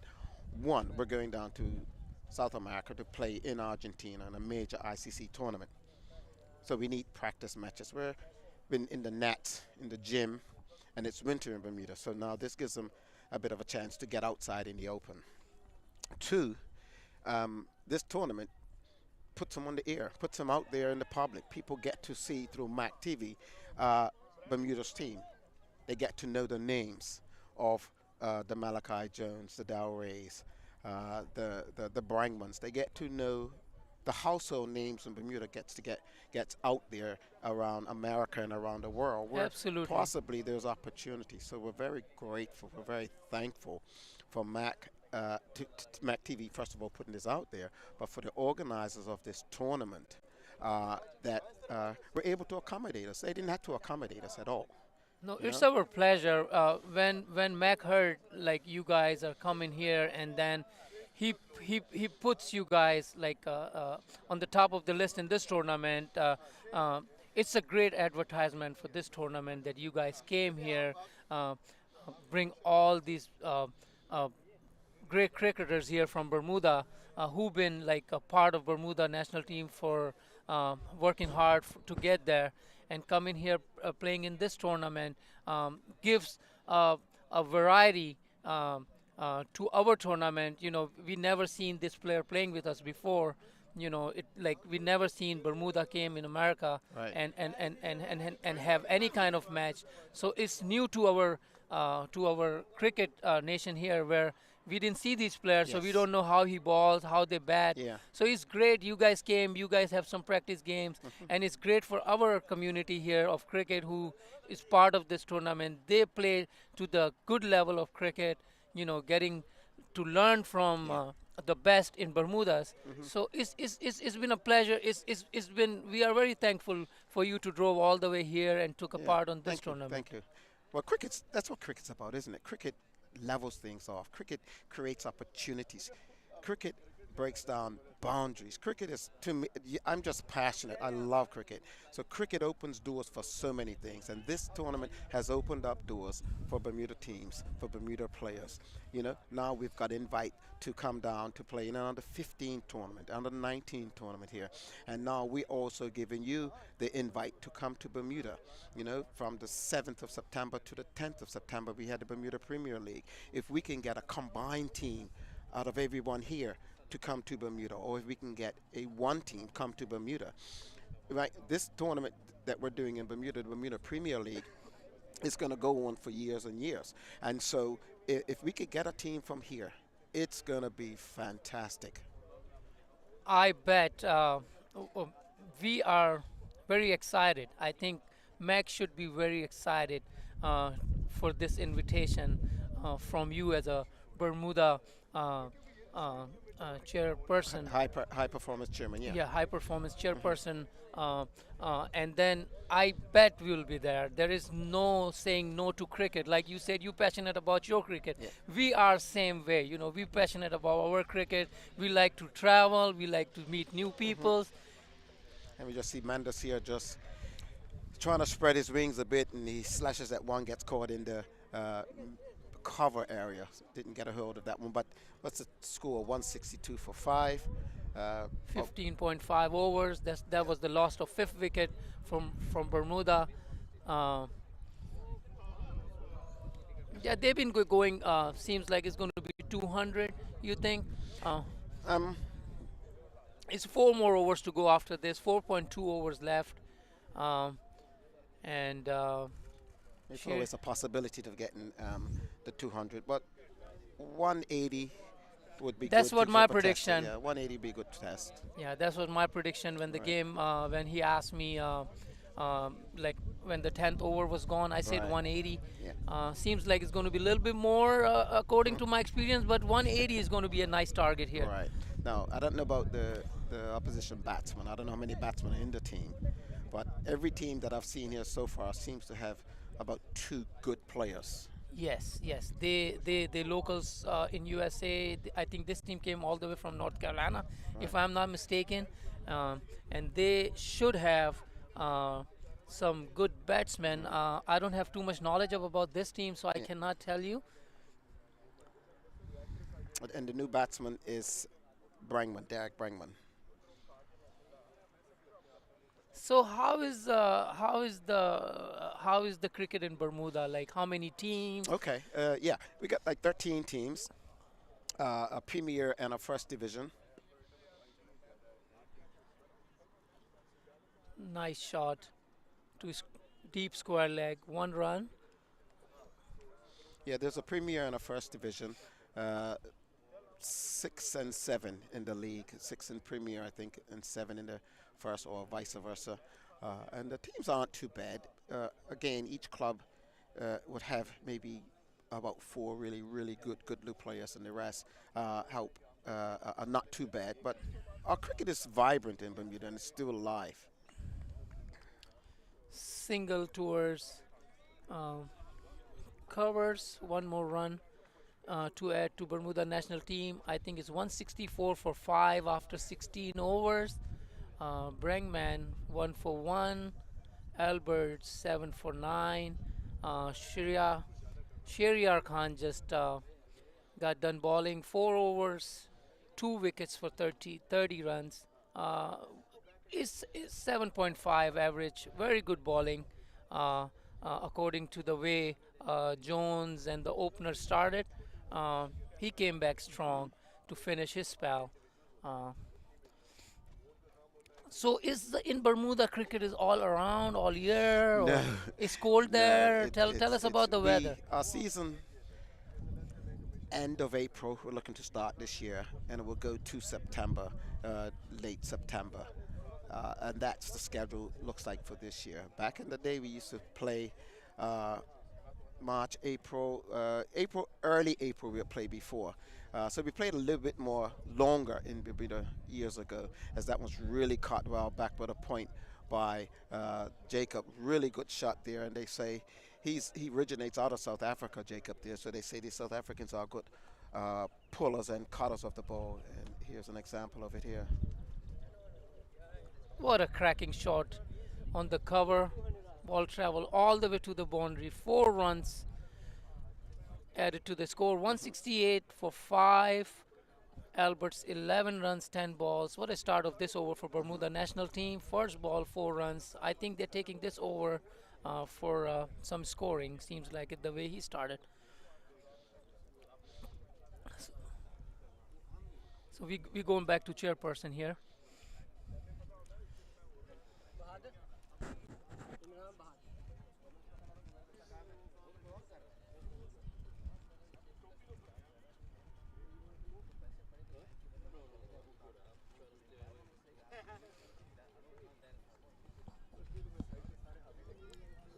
Good delivery, no run. Imran Bahadur, 1.2 over, 1 wicket for 12 runs. Current run rate 2.3, 168 for 5 after 16.2 for Bermuda national team. Now, these guys from North Carolina, like you say, now our season is, let's say, April to September, end of September. Carolina guys must be similar to Bermuda's weather. Exactly. See, we blessed to live in Florida, right, where the cricket is like 12 months event. Like, I don't see weather go down here too much. Once in a while, we goes in like 30 or 40, and I bet when 30, 40, we're still playing cricket here. Yeah. Well, I was told actually yesterday that 365 days of the year they play some form of cricket here. Yes. Whether it's a tape ball, tennis ball, some form of cricket's being played. Our nets is out in these grounds. We don't go indoor in nets because the weather's always good, okay, always beautiful. Single towards square leg for Brangman.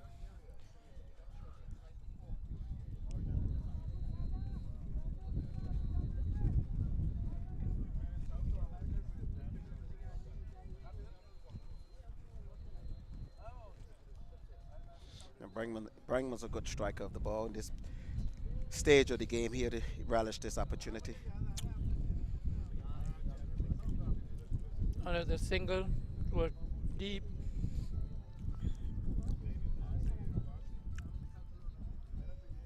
One more run towards Bermuda national team. 172 for 5 after 17 overs gone. 3 more overs left. And they got 5 wickets in hand. Looks like Alberts and Brangman, they just rotating strike, getting familiar of the pitch, not going too hard right now. From here, I see 18 balls to go, and I think they're going to go a little stronger, a little harder this time in these coming 3 overs.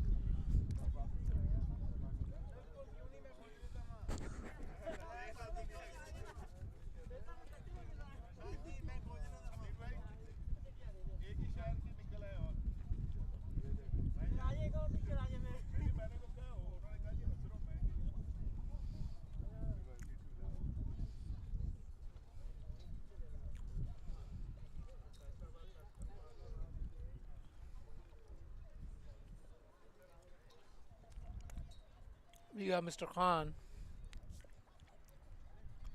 2 overs, 18 runs, no wickets.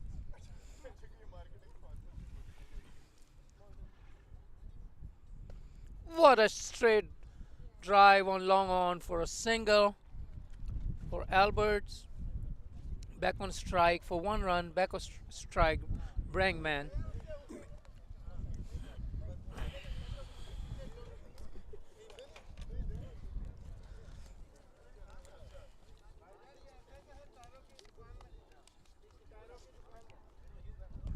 Oh my goodness, it's a full toss. All the way to 6 on the square leg, deep square leg, all the way for Alberts. 20 runs in 15 balls. What a striker of the ball. He punished the full toss.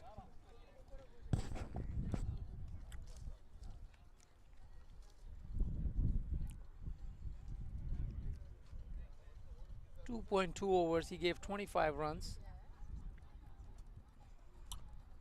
Nice single towards point area. One more run to Alberts.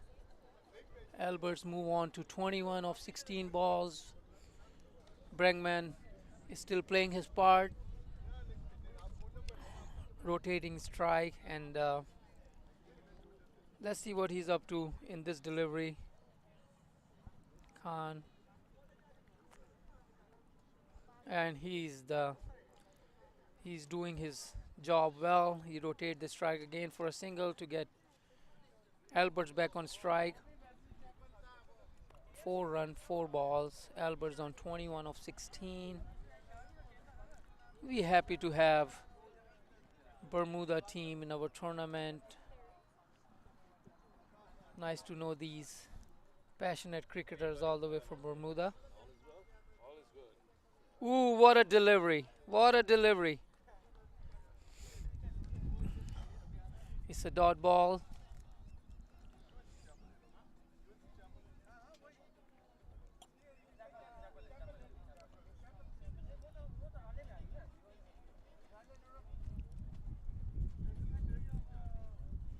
It's a little breezy today here. We don't get weather like that too much. We have a seasoned umpire right next to me, Mr. Darrow.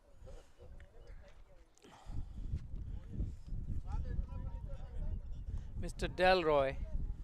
I know him personally 25 years. Been part of a lot of he has his own team. What a cut shot towards the deep point for 4 runs for Mr. Alberts. He is on fire. He took over the scoring area. 181 for 5 after 18 overs. Talking about Delroy, he has some great services for cricket here in Tampa Bay area. Remembering from county, I think he had the first ground first two grounds in Tampa Bay area with his hard work and passionate about cricket, and we love to see him every Sunday. He's seen our growth, how we went to play all these years in Tampa. We always had Orlando team travel here to play this tournament, and I remember, what was his name? The guy who played for West Indies? Gale brother Johnson. Johnson and the other guy, the lefty. Oh, you're talking Tony Powell. No, the captain. Kingsley. No, the captain for. He played in Test match for West Indies. Oh, Chris Gale. It's Chris Gale brothers Johnson. No, man, come on. Which one? There's so much. We had so many players from West Indies, first class and national Test cricketer. It's been a while. I forgot his name. I'm so sorry, but he is like. We were happy to play against him. What a shot! All the way to 4, full toss. It's not a no ball, no. No, umpire didn't call no ball. I think it's a waist height. It's not a waist height. It's a beautiful shot towards the long off. Some of those. You were asking for a no ball, but if that ball came up that height, nice and juicy and lollipop, it deserves to be hit. Yeah, that was a no ball. Yeah.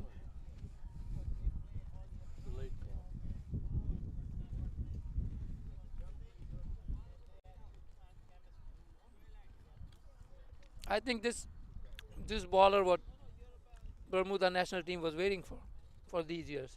The first ball he pace change. Oh, nice single towards cover area.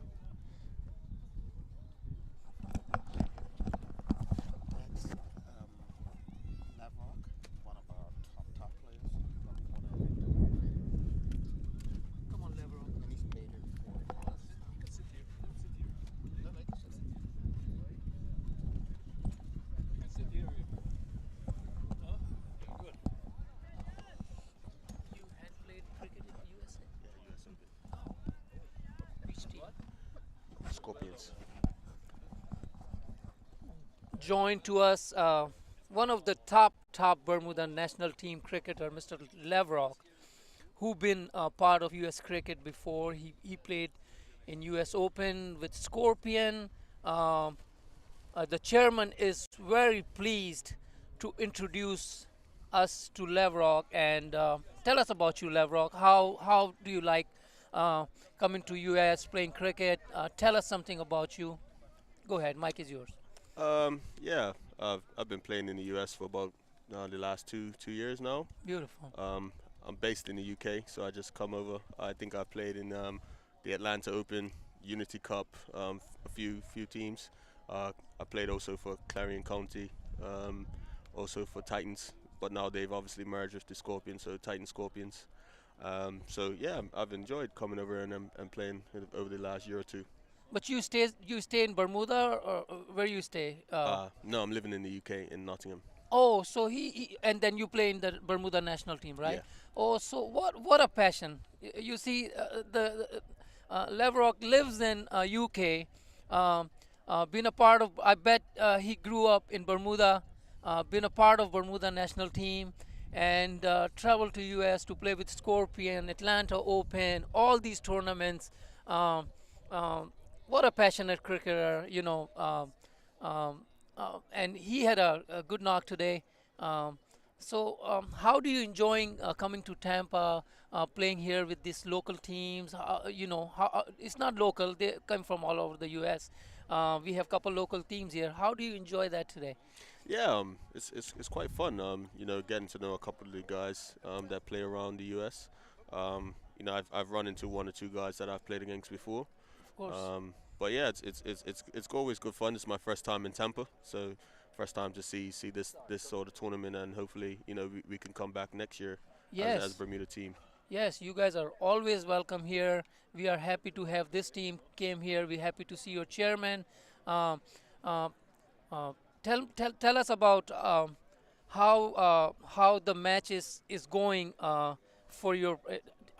Chairman was telling me that you guys having a practice here, going to Argentina for next tournament. Are you part of the Argentina going there? You playing with them? Yeah. So the players that you see here now playing are 14. Well, 13 are here right now, but are 14 to go down to Argentina to play.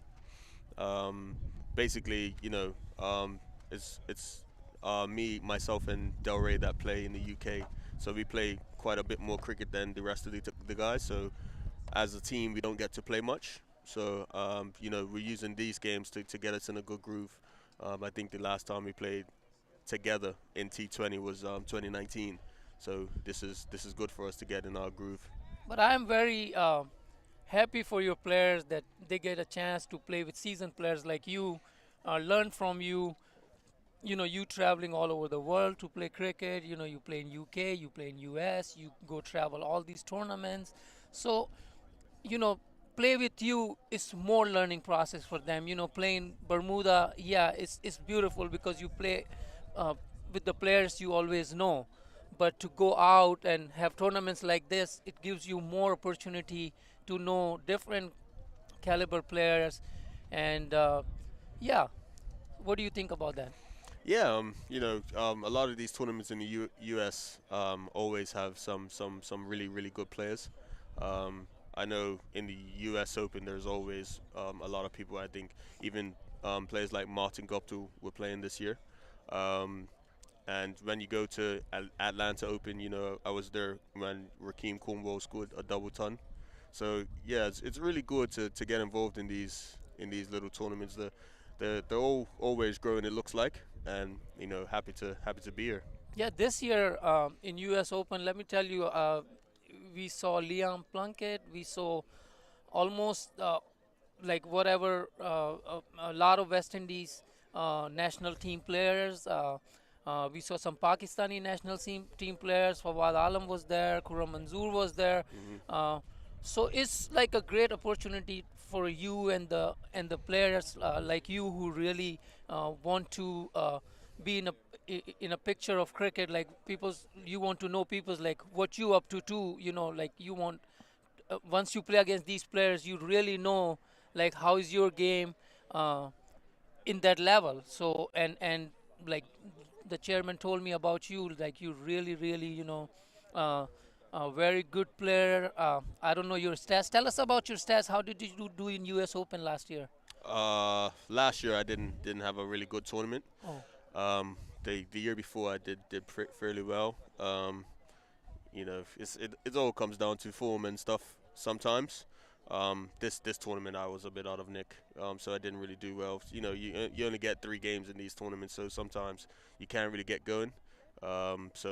But the season before that in the US Open, I did fairly well. The Scorpions got to the semi-final, and we lost to a brilliant 100 by Lendl Simmons. So you know you get those. But it's always good to be around those types of players and see how they go about the work.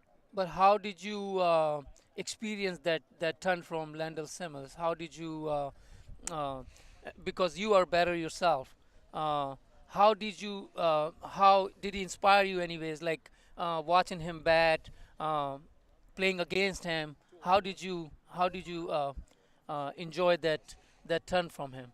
Yeah, it's basically about seeing how they go about the work. You know, how did he build the innings? How did he start? How did he accelerate?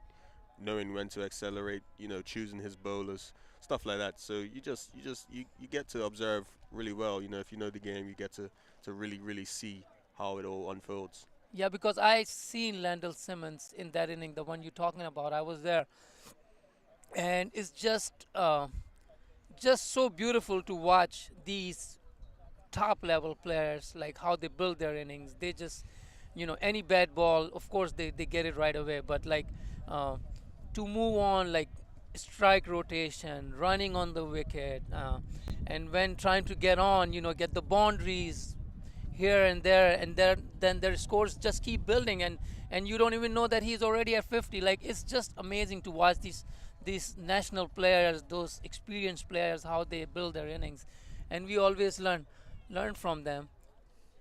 And we have a seasoned umpire, Mr. Ramesh here from Tampa. He been part of Tampa, like he's like a grandfather of Tampa, I can tell.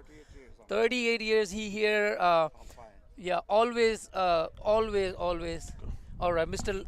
It's end of the inning for Bermuda national team. Mr. Liverrock is leaving us. It's good to know him, and we wish him a good luck for all his future tournaments, and hopefully he shines in every tournament he play to. Thank you very much. Yes.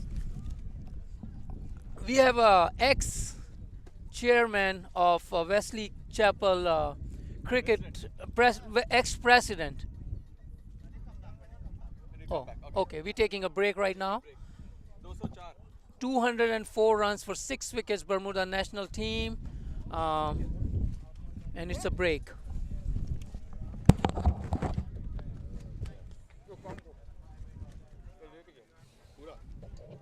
Big party. Book your tickets now on Ticketmaster. Book your tickets now on Ticketmaster. Can't wait to see you all. Book your tickets now on Ticketmaster. Hurry up, book your tickets now on Ticketmaster. Get ready to rock and roll with all of us. Book your tickets now on Ticketmaster.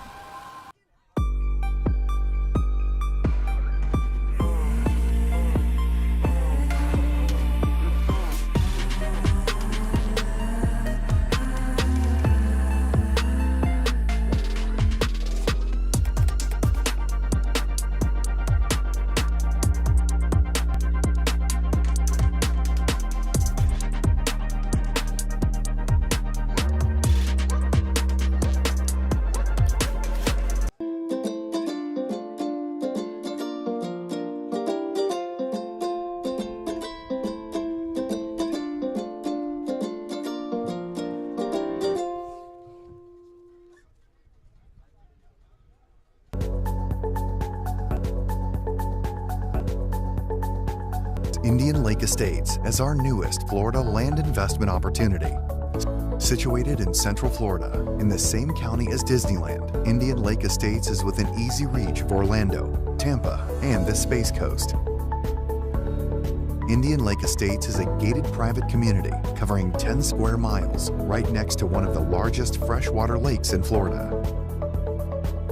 Entering through the gates, you soon discover an 18-hole championship golf course, a 9-hole executive golf course, alongside tennis, pickleball, and basketball courts. And when the games are over, why not relax in the estate's 23,000 square foot clubhouse, have a drink at the bar, or dine in the restaurant looking over the golf course. On the western side of the development is Lake Walk on Water, a 14 square mile translucent freshwater lake that is every fisherman and boater's dream come true. And once at the lake, you'll discover the longest freshwater pier in Florida, a perfect spot to fish or just watch the stunning sunsets next to the abundant wildlife. Indian Lake Estates boasts a variety of half-acre buildable home sites extending from the golf course to the lake, including lake access canal lots. All lots come fully deeded as well as inspected for wetland and flood zones. Owners can use all the facilities without having to build. Caledonian offers a limited number of buildable lots with significant investment growth potential.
Hi, this is Shahid Afridi. I want to congratulate Mr. Mike Qureshi for organizing US Open Cricket Tournament. I want to wish all the best to all the teams who are participating in this tournament. Good luck.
Make Group Investment Project.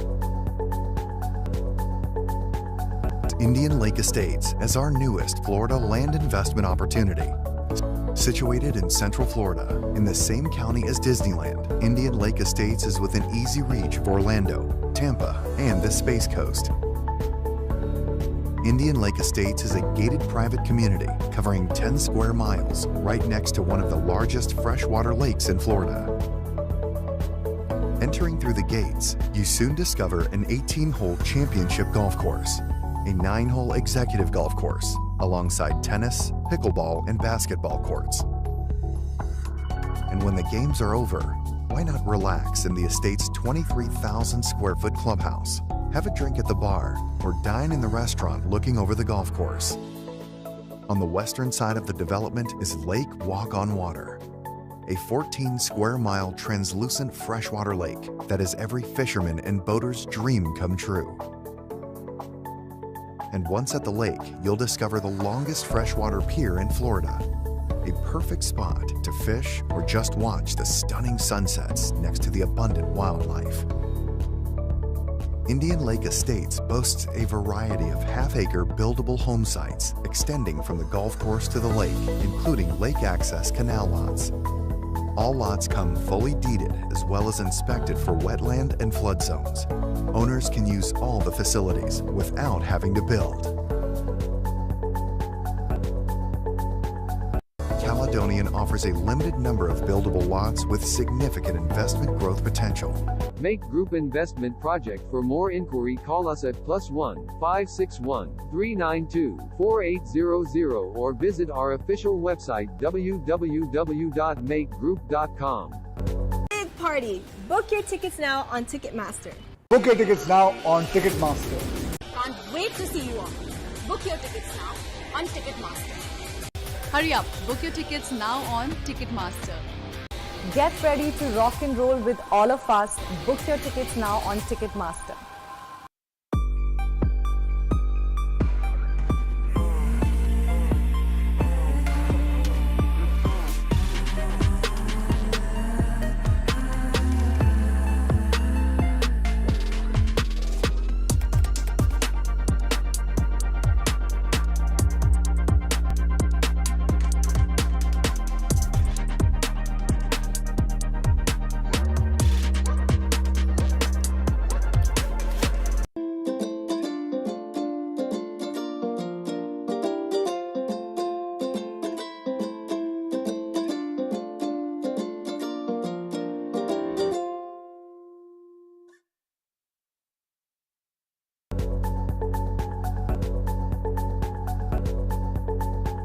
Indian Lake Estates as our newest Florida land investment opportunity. Situated in Central Florida, in the same county as Disneyland, Indian Lake Estates is within easy reach of Orlando, Tampa, and the Space Coast. Indian Lake Estates is a gated private community covering 10 square miles right next to one of the largest freshwater lakes in Florida. Entering through the gates, you soon discover an 18-hole championship golf course, a 9-hole executive golf course, alongside tennis, pickleball, and basketball courts. And when the games are over, why not relax in the estate's 23,000 square foot clubhouse, have a drink at the bar, or dine in the restaurant looking over the golf course. On the western side of the development is Lake Walk on Water, a 14 square mile translucent freshwater lake that is every fisherman and boater's dream come true. And once at the lake, you'll discover the longest freshwater pier in Florida, a perfect spot to fish or just watch the stunning sunsets next to the abundant wildlife. Indian Lake Estates boasts a variety of half-acre buildable home sites extending from the golf course to the lake, including lake access canal lots. All lots come fully deeded as well as inspected for wetland and flood zones. Owners can use all the facilities without having to build. Caledonian offers a limited number of buildable lots with significant investment growth potential.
Big party. Book your tickets now on Ticketmaster. Book your tickets now on Ticketmaster. Can't wait to see you all. Book your tickets now on Ticketmaster. Hurry up, book your tickets now on Ticketmaster. Get ready to rock and roll with all of us. Book your tickets now on Ticketmaster.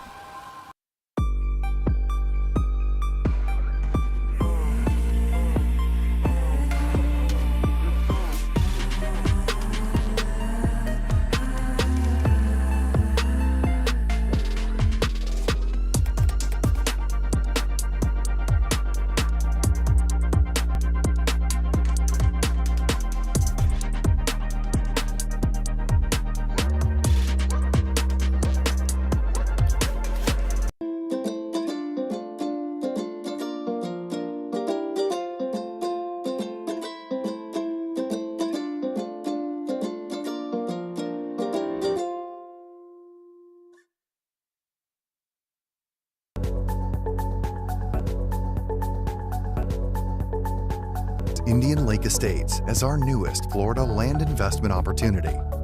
Situated in Central Florida, in the same county as Disneyland, Indian Lake Estates is within easy reach of Orlando, Tampa, and the Space Coast.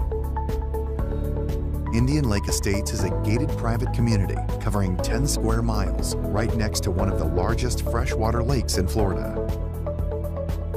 Entering through the gates, you soon discover an 18-hole championship golf course, a 9-hole executive golf course, alongside tennis, pickleball, and basketball courts. And when the games are over, why not relax in the estate's 23,000 square foot clubhouse, have a drink at the bar, or dine in the restaurant looking over the golf course. On the western side of the development is Lake Walk on Water, a 14 square mile translucent freshwater lake that is every fisherman and boater's dream come true. And once at the lake, you'll discover the longest freshwater pier in Florida, a perfect spot to fish or just watch the stunning sunsets next to the abundant wildlife. Indian Lake Estates boasts a variety of half-acre buildable home sites extending from the golf course to the lake, including lake access canal lots. All lots come fully deeded as well as inspected for wetland and flood zones. Owners can use all the facilities without having to build. Caledonian offers a limited number of buildable lots with significant investment growth potential.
So welcome back to the action here on day 2 of the Tampa President's Cup 204 for 6, the Bermuda national team. Joining me is Aftab, and he'll be spending some time with us during the reply.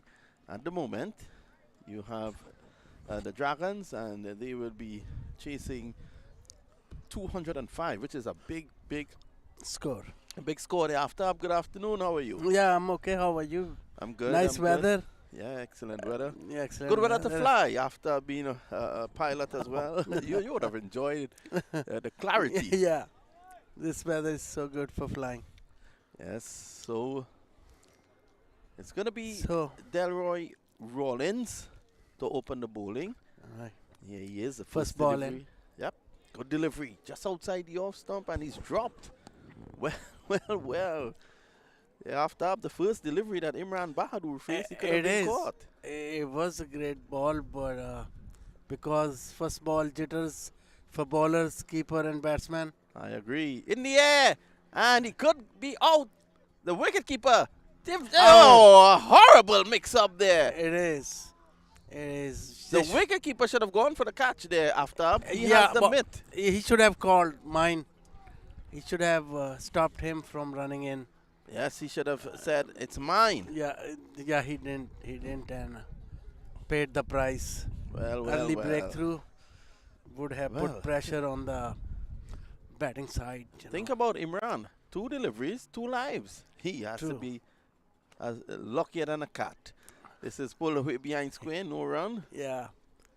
Cat comparison, he has still 7 lives.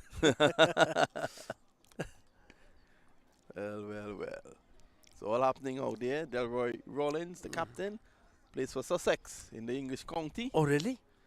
Yes, Oh, wow. and this is down the leg side. Leg side wide.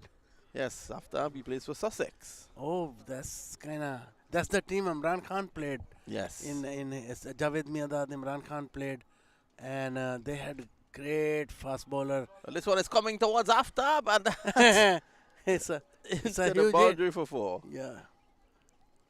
They're aiming us. Yes, you see. Commentary both. Yes, he wants to send a message to us.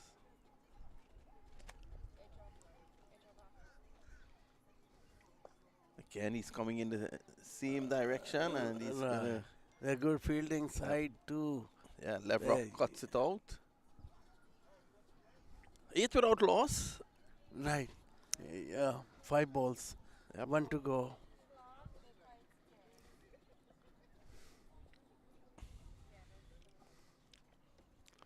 Oh, at this rate, chasing 206 will be a uphill task. Yes, the end of the first over. The Right. wicket should have fallen.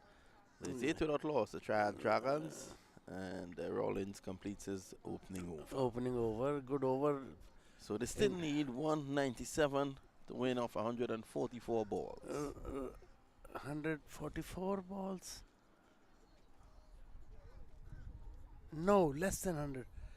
Yeah. In fact, yeah. It's 114.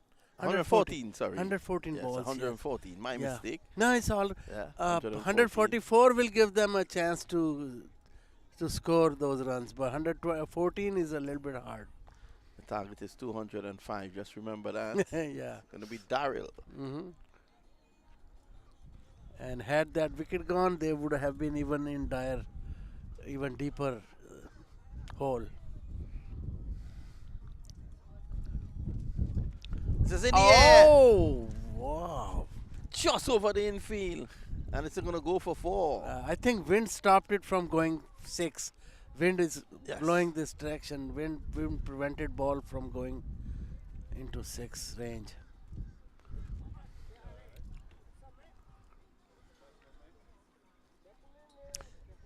Good hit nonetheless. Yeah, it was a good hit.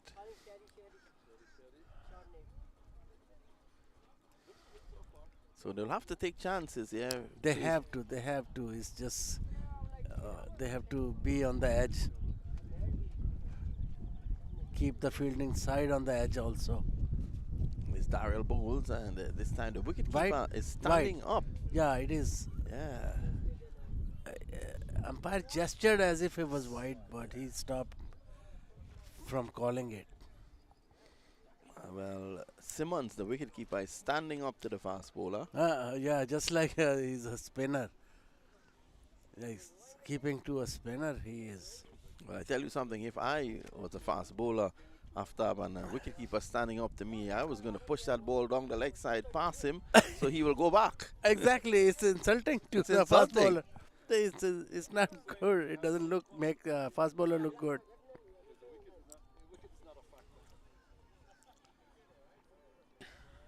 Well, a good take there by Smith. He's a good wicketkeeper. Yeah, right. And Signal the wide by the umpire. ball was good too, moving outside the off stump. Well, the umpire signal wide. I thought that was harsh.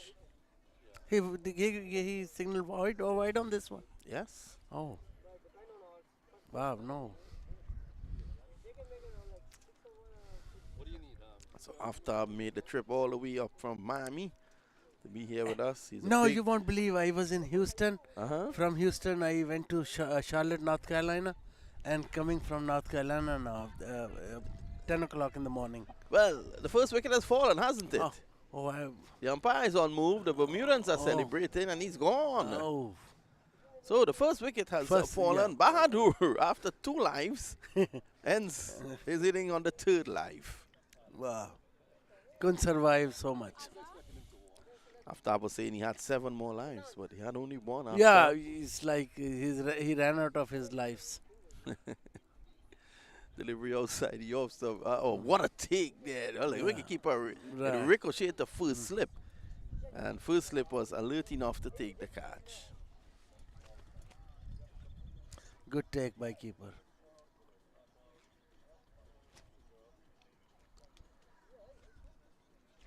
So the first wicket has fallen. And chasing 205 after, they will have to go for shots early. They have to. And this could lead to wickets falling. Right. And earlier they set the tone better for them. Otherwise, it'll pressure will mount. Pressure will accumulate so much that then the teams kind of break down mentally, most of them. Even the birds are here. Yeah. Just enjoying the action. It's amazing. Yeah. These are big. Come out to feed. What bird is that? Well, I was hoping you can help me after. Oh, I thought it was... Since you know everything about flying, you can help me with that because the birds fly. Yeah, we avoid birds and flying. Birds are the most dangerous thing that they could...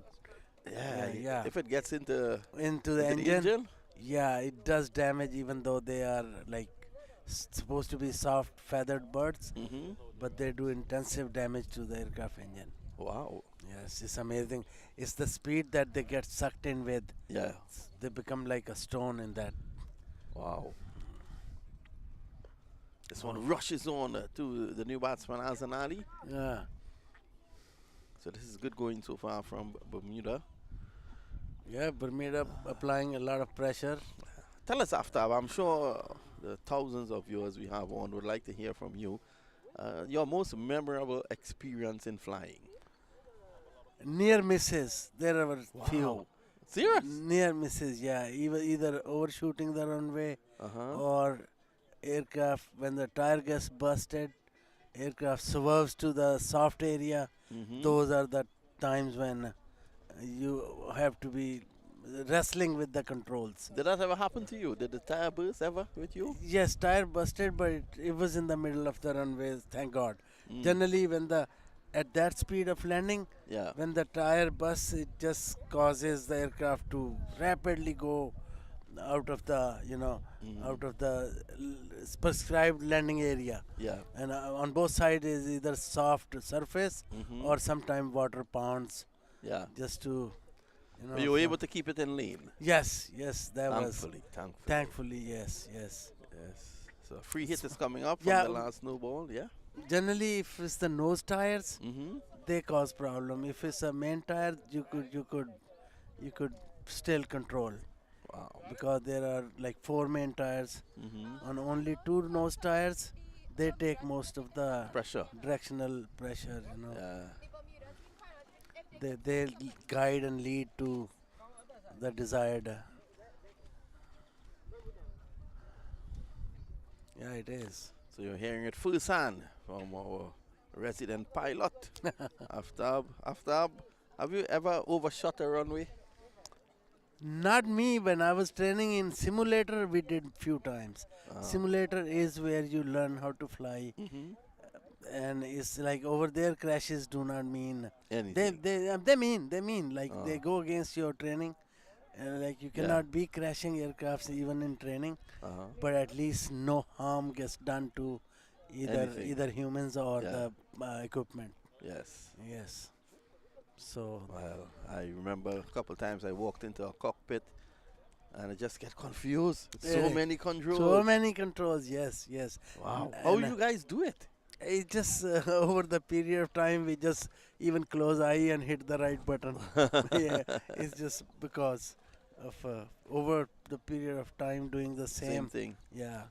Now most of the modern aircrafts have computers which lot of buttons have been accumulated into one screen and one computer that controls so many of the functions, and the desired function is almost overtaken by computer, so that you just oversee. Yeah, it oversees.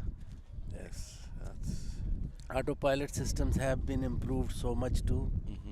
Yes, this aviation is totally from the like 2000 onwards is so much computerized. Yeah, fly by wire, just the wires fly the aircraft. Millions, hundreds of miles of wiring is that that translates into the commands and outputs. Sometimes you sit. I remember going to Australia to cover the World Cup, and the plane was as huge as a hotel. And I was wondering, how is this thing gonna get in the air? Imagine, yes. Amazing. It's super. It's wonder of the science. Aircraft itself with so much weight. The larger aircraft that fly for 15 hours or more, or average more than 350,000 pounds of weight.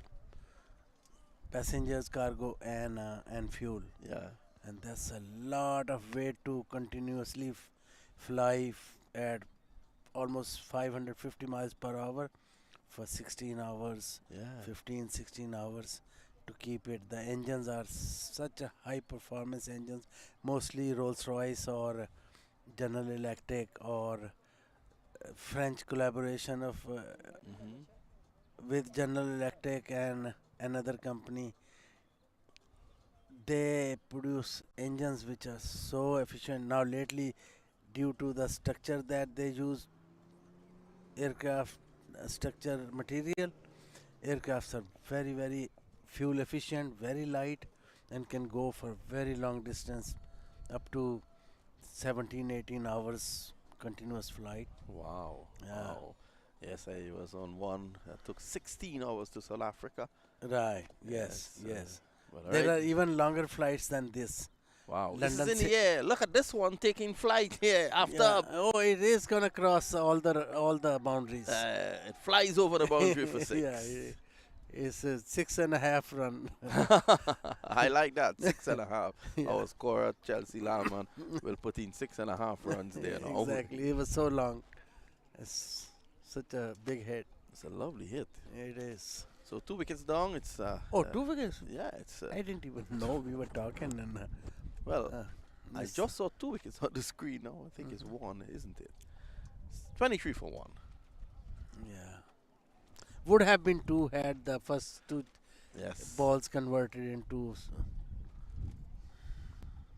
So at the moment, that was a lovely shot straight down the ground there by. It was. Mohammed Shah. And the wind generally is. I think wind was on the tail of the ball. That's why ball flew further. Wind. Well, the pilot is putting a spin on it here now. The wind was on the tail of the ball. I like that. I'm going to use that from now on. After. I'm going to borrow that from you. Thank you. So it's at the moment 23 for 1. It's a huge target, 205. It is. Even for us sitting outside, is too much of a score. Wide? It is wide. Signal by the umpire. Yeah, it is wide. It just flew past the leg stump. And there's a very little margin on the leg side, So bowler has to be really careful bowling.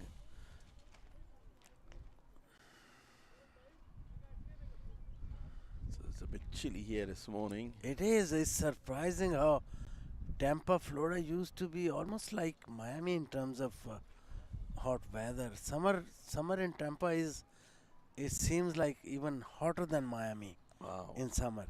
And in February, I doubt if I ever encountered such type of cold in February in Tampa. The funny thing, Aftab, yesterday, you weren't here yesterday, but yesterday it was very warm. And it's just flipped totally today. Wow, it's amazing. Yesterday I was in Houston. Houston was freezing too. Houston? Yeah, Houston. It's amazing how weather in Houston also has changed.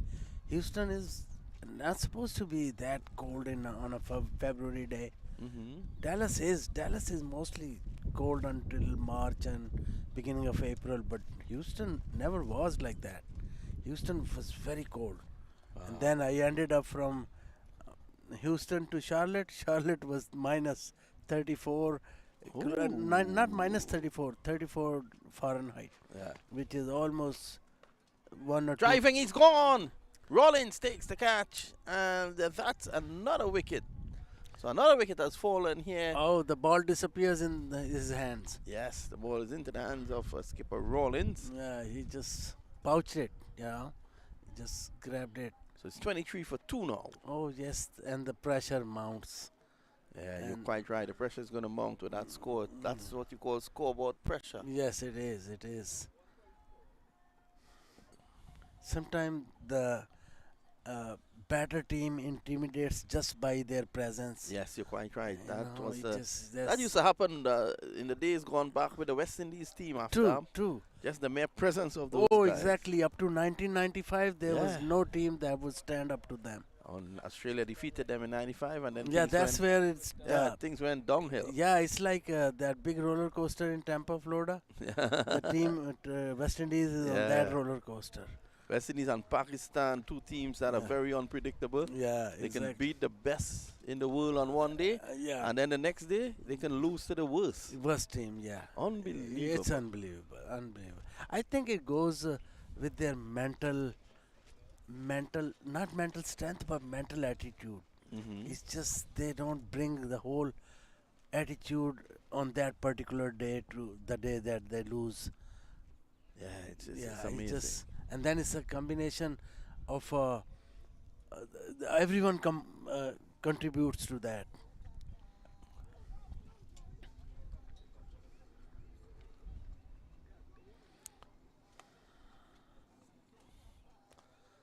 So we're taking in the action here at the Central Broad Regional Park. Sorry, I'm saying Central Broad Regional Park. As Wesley Chapel. Wesley Chapel, Tampa Park. Yes. It's a nice.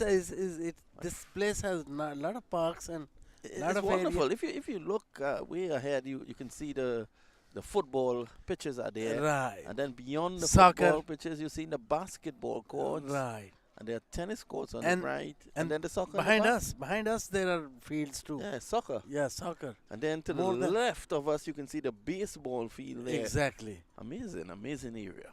Lot of. Almost like 50 acres of land. Yeah. Lot of it. So 2 wickets down Meantime, here at the moment. Meantime, Bermuda keeps on chiseling. Away. I like your use of words. Yeah, right?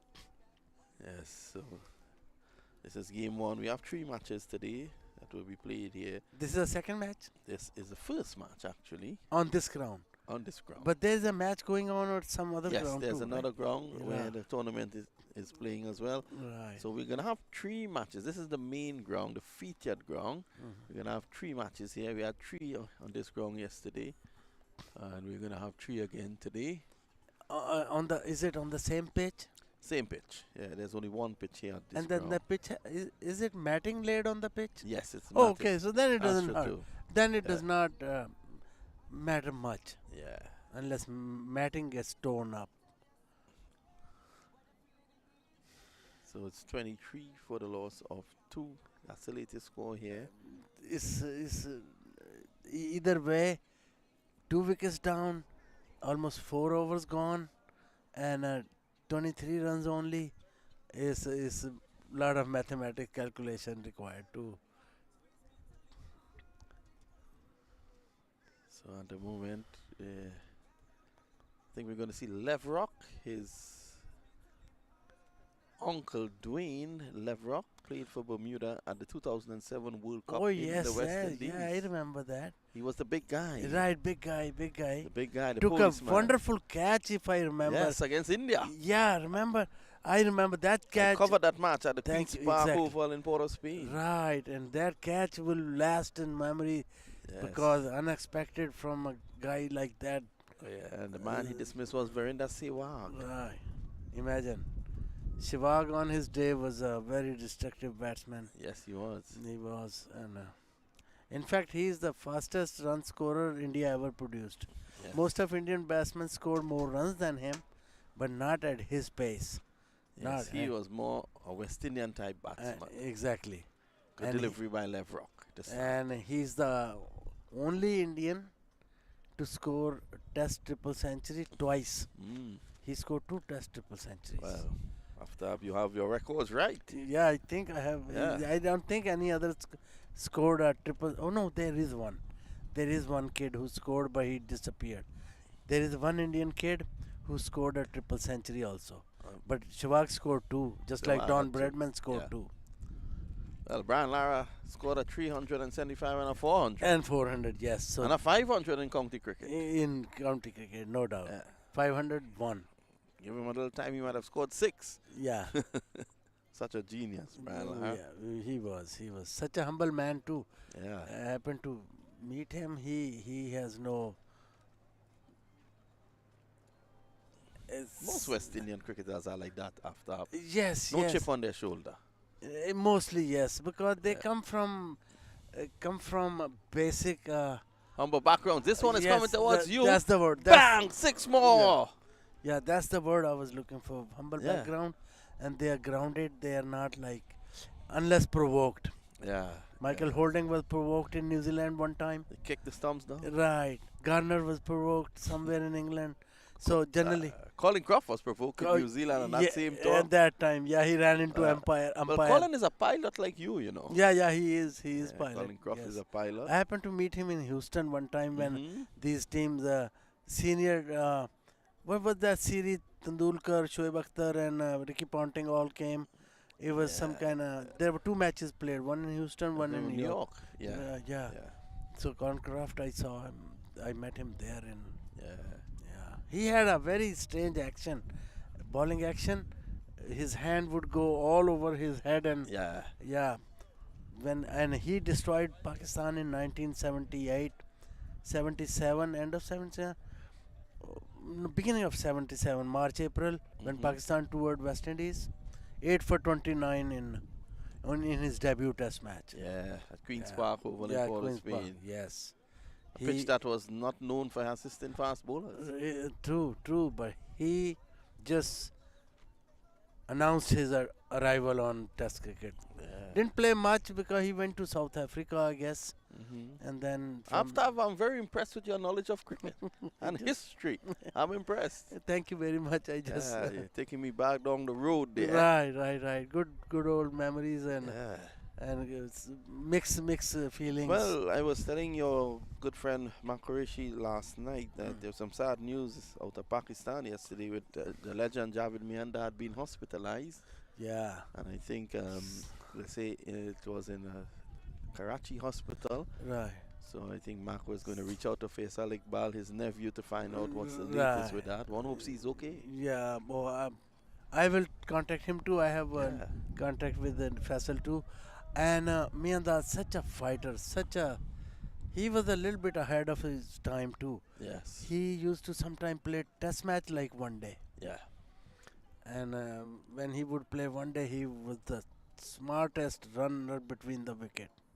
On the contrary, our player Inzamam was the worst runner between the wickets. Inzamam either ran himself out or somebody out. Yeah, exactly. Always. He used Such a talent, though. Yeah, he used to crash into the other batsman. You don't want to crash into like a Mack truck, he'll run into that batsman too. 37 for 3. That's the latest score here. The Dragons. Brangman is the bowler from the last end. No, it's 5 overs. actually Leverock who is who is the bowler from this end. Bowling! Leverock takes the middle stump. It's 37 for 4. With a little wink of eye that I didn't see it happen. It's just that you middle can't stump miss. goes rocking back. It's Right. black. The stumps are black, so it's difficult to pick up from where we are sitting. As some commentators say, furniture got disturbed. Yeah. Middle stump rock back. 37 for 4. So I don't see this game reaching very far after. Yes, I don't see it going past maybe 10th, 12th overs.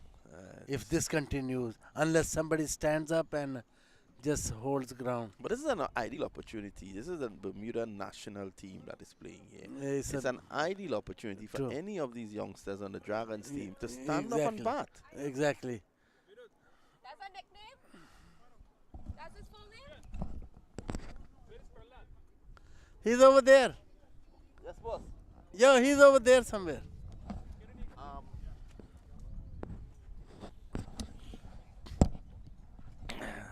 So it's 37 for 4 at the moment. Kwame Leverock taking the wicket. Kwame is was a very famous leader of Ghana in 1960s. He went to China on a state visit and he was toppled. His government was toppled. Wow. Kwame and Nkrumah. Yes, I remember Kwame and Nkrumah. Yes. So Kwame, man carries. So look at that. You're even getting a history lesson from us. Man carries a big name. This bowler, Leverock, is. His delivery crash. Leverock, no? Leverock bowled the previous over. Yeah, it's Kwame Leverock. No, he bowled the previous over. Oh, so still the name is not still changed. Yeah, it will over change there. soon. 37 for the loss of 4.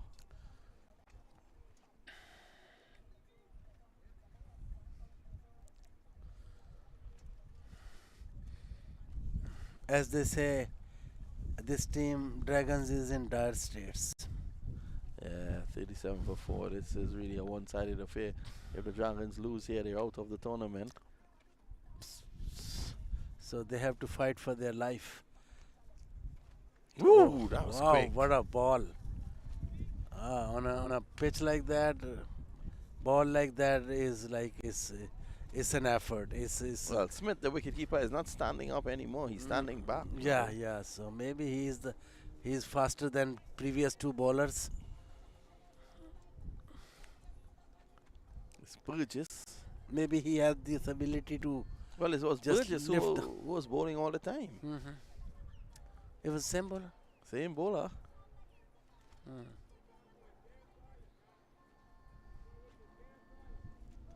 Strong man, Burgess. Exactly.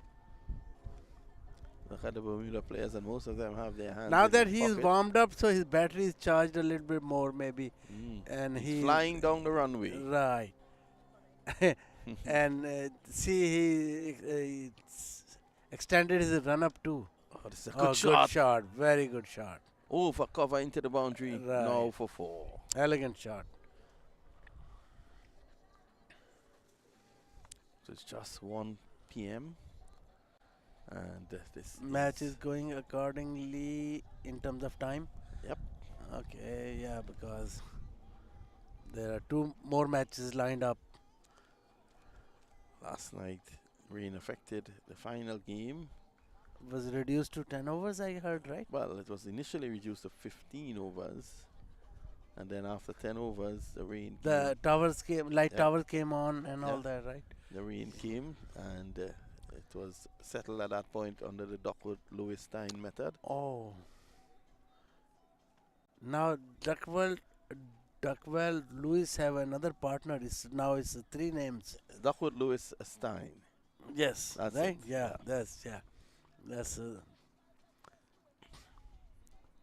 and in cricket they adopted way after it was used. This method was used in many other walks of life. In the air, the fifth wicket has fallen. 41 Wow, for 5. nice catch. Nice, well-judged catch. Yes. I'm afraid the Dragons are really not making a good effort here. Dragons are turning into little lizards. Aftab, you're a funny guy. The dragons will come looking for you. Yeah.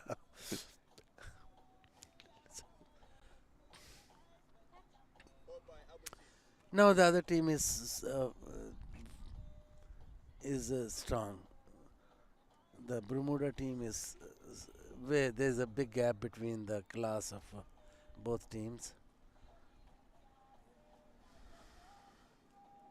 I think the batting team, when they were fielding, they got intimidated by the batting of Bermuda. I think that had an effect on their psyche. They posted quite a huge score. Right. So Plus Farouk Ashraf has now come in. Well, he was in there and he has been joined by Hasib. Hasib is on strike. Right. The fast bowler Hasib. So let's see. Now it's almost going towards tail end of the batting.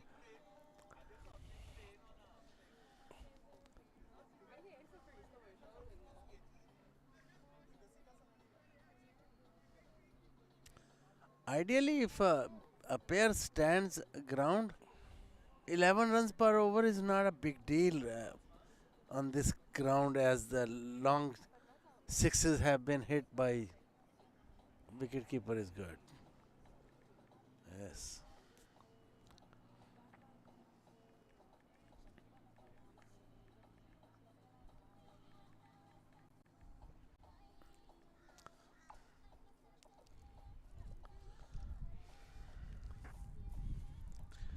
Turning from the fire and his Burgess. Here he is.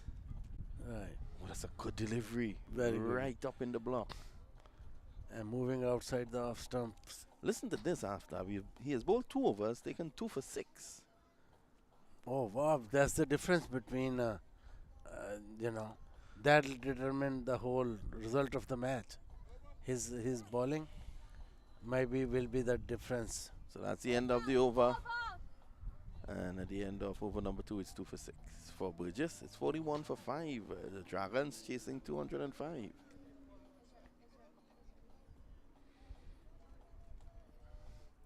Yeah,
Roddy, and I tell you the same thing every time. Go for it. Yeah, I agree.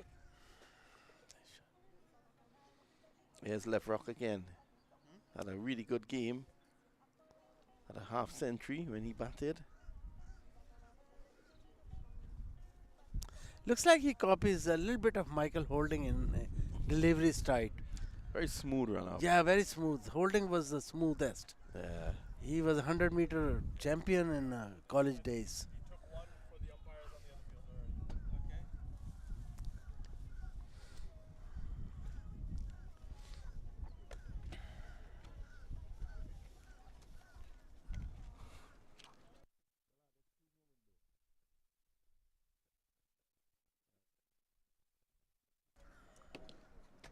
So it's 42 for 5 here at the moment.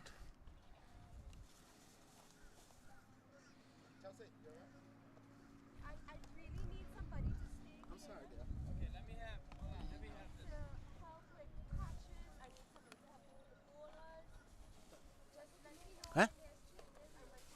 Okay. Well, I want to thank Aftab for being with us. He has given us a lot of laughter, a lot of information. Thank you. It was a pleasure. I hope that you can come back before the end of this tournament after. I've enjoyed my time with you. Same here. 43 for 5. Thank you very much. Yeah, we're going to be joined by I sign Douglas. myself out. Yes. Right. So Aftab is flying away. It's 43 for 5. In a van today. In a van. And it's going to be Douglas to join us. Thank you very much. Did you guys have lunch? No.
$47 for 5. Where has Douglas been all the time? Actually, I've been busy doing a lot of work for the cricket board in Bermuda, talking to the sponsors here, the organizers, with the great opportunities that await Bermuda players here. And whilst you're doing that, your boy Lunchbox is going to bowl. Yes, Brangman. Brangman. Outside off stump, pushed away. At the moment, the score here is 47 for 5.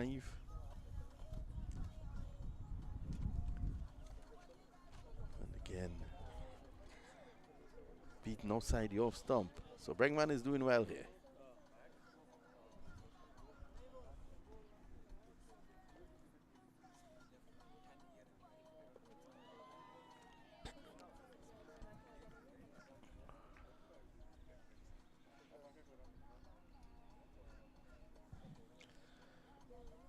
So everything has been sorted, and the Bermudan team will be playing match number 3 today on this venue. This evening they'll be here. What type of birds are they on the field? I don't know. Everyone keeps asking me the name of the birds, but I don't know. I was thinking you can help me.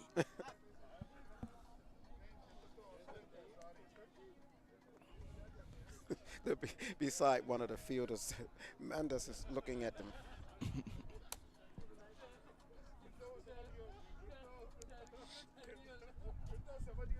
End of Brangman's over.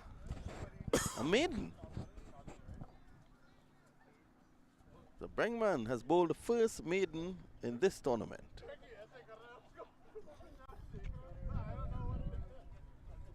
No. 47 for 5.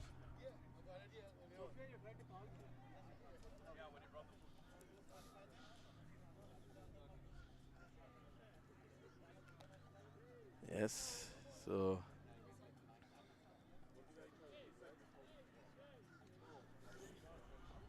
Who's it, boy?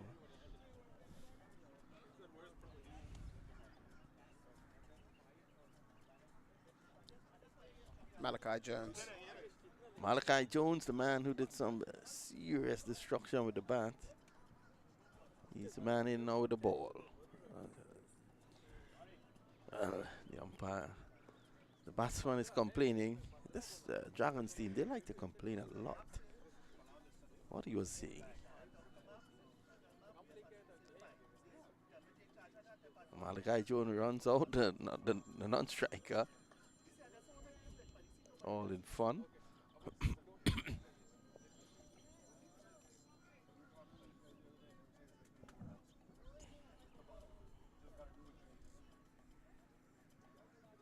Oh, he's gone!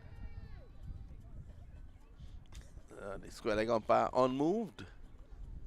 Well, look at Smith. He was confident that he was gone.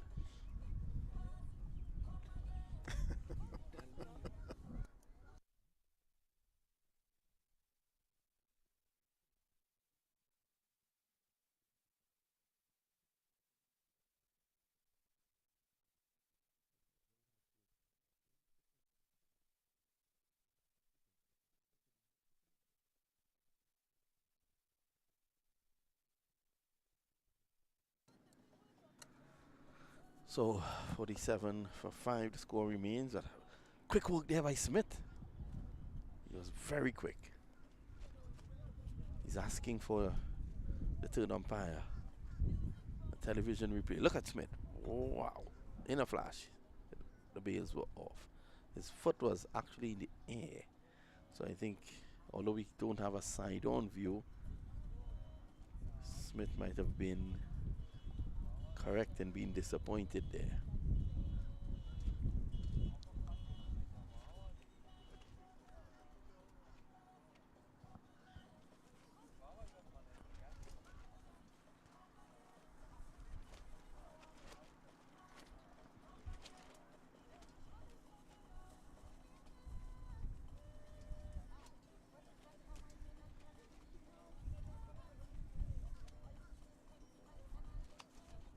I was impressed with Jones's batting today. Jones is a good striker, actually. Actually, he was number 2 in the league this year in runs.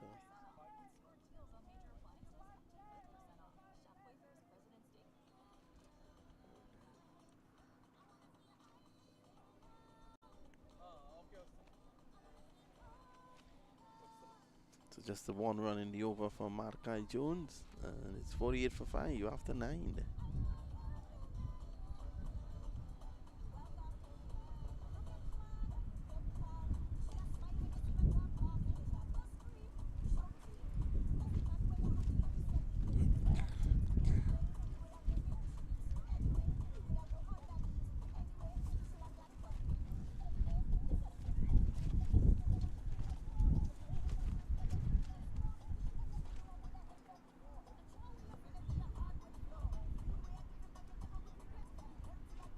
So there's a game right after this one.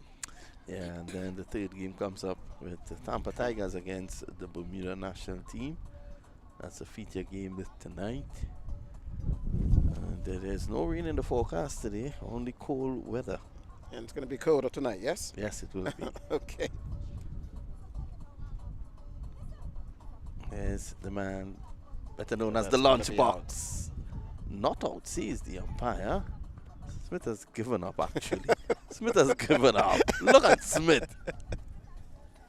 Smith has had enough. Let's have a closer look at this.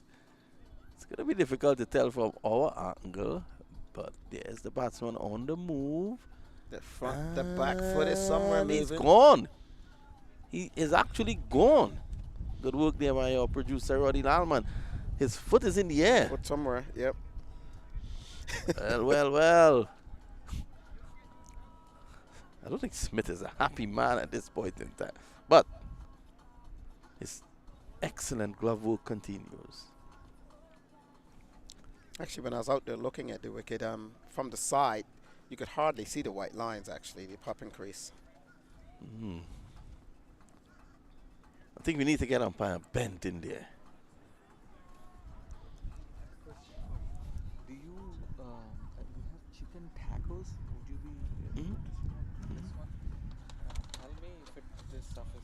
not. He's getting chicken sandwiches anyways. This is chicken tacos. That's good. That's good. You can have this. Mhm. Okay. And I'm getting about maybe 8 or 10 chicken sandwiches to plate. Can I leave this here? Yeah, give me that. Driven square. It's going to go very close to the boundary.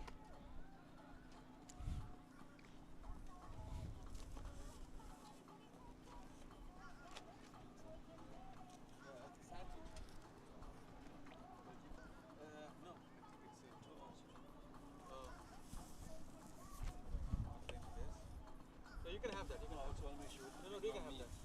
Huh? I want to make sure there's no meat. No meat? It should have meat. You don't eat meat today? No, I'm not a meat guy. You know that. It's okay. Good bowling. Quicker one there by Brengman.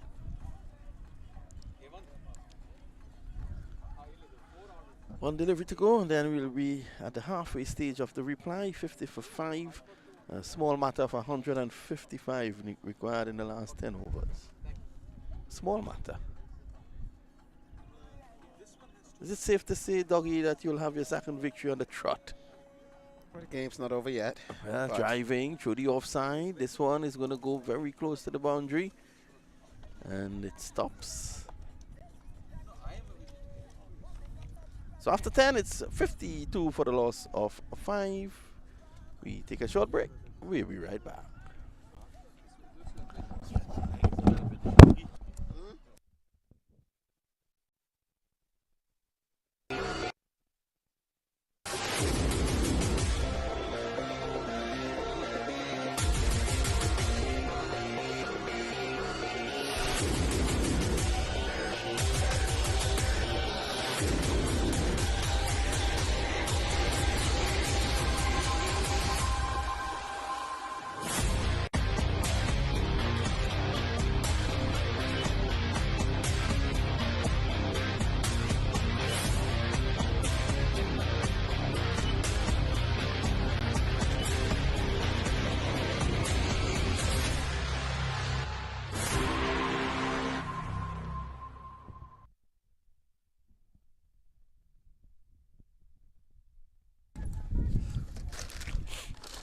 So it's 52 for 5 after 10.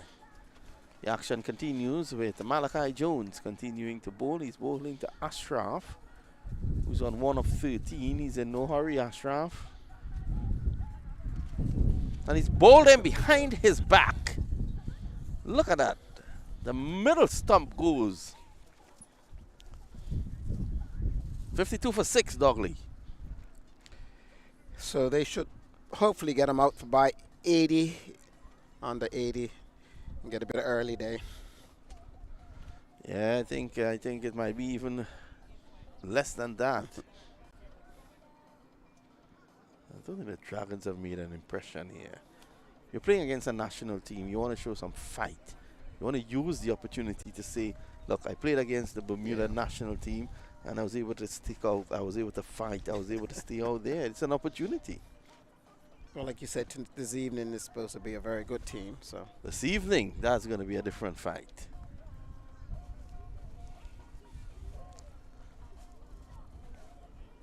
I'll say good afternoon to a top cameraman, a man by the name of Richard Chinfat, surveying the fare for lunch at the moment.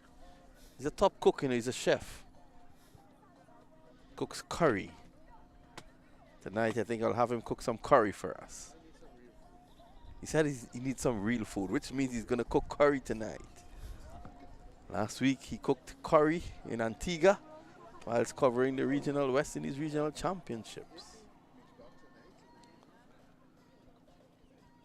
Yes, he's going to cook curry, and I'm going to invite Douglas to have some curry tonight. Now, I hope he makes his curry from scratch. Yeah. I want no curry from a little No, he walked with all his ingredients from Trinidad. Okay. Because our national coach did me up some curry. Niraj from India. He did some really good curries. So ever since then, I've been hooked on curry, making it yourself, you know, all the ingredients, the chilies and the turmeric and whatever. Well, the curry you get from Trinidad is different from the curry you get from India. Okay. But trust me, it is good. You can ask our statistician, Chelsea Lalman, who normally cooks.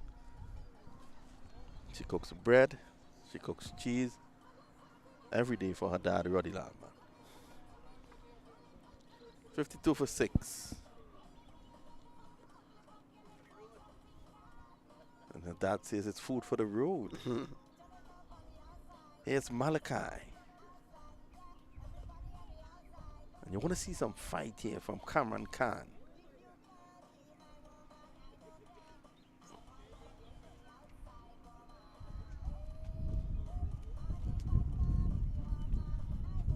He's not ready just yet.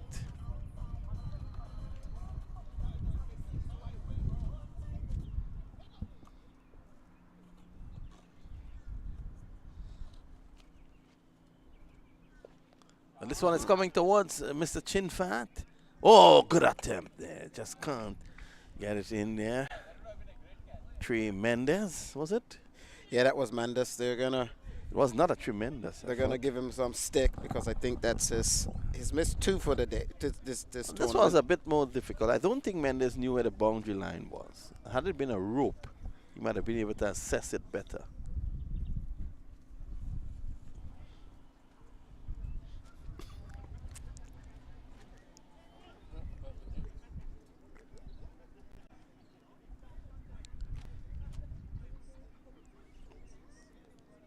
Yeah, I don't think he knew exactly where the ropes were, Mendes.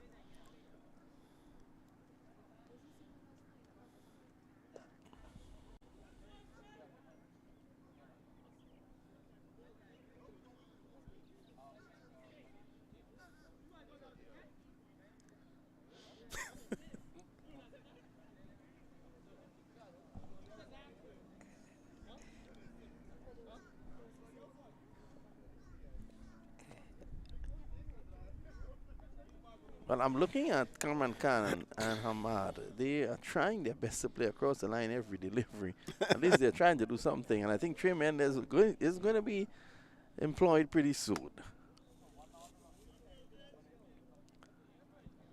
Mr. Malachi will be down the ground for 6. Bang! Into the trees. Well, caught that one. He sort of flat betted that one. Yeah. There's a couple of them I'm seeing today, flat betting. The straight boundaries are short, to be honest. And he's able to clobber that. Takes down a bird's nest. After 11, it's 65 for 6.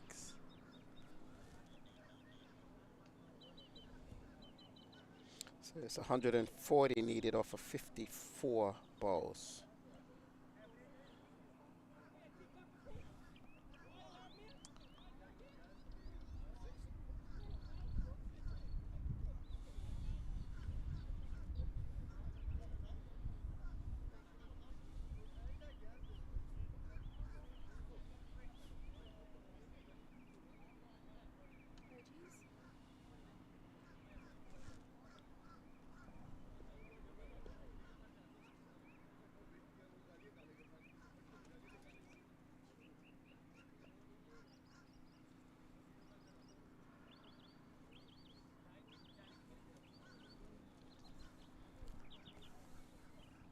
Bergman, 2 overs, none for 4. Has done really well. He's going to continue here.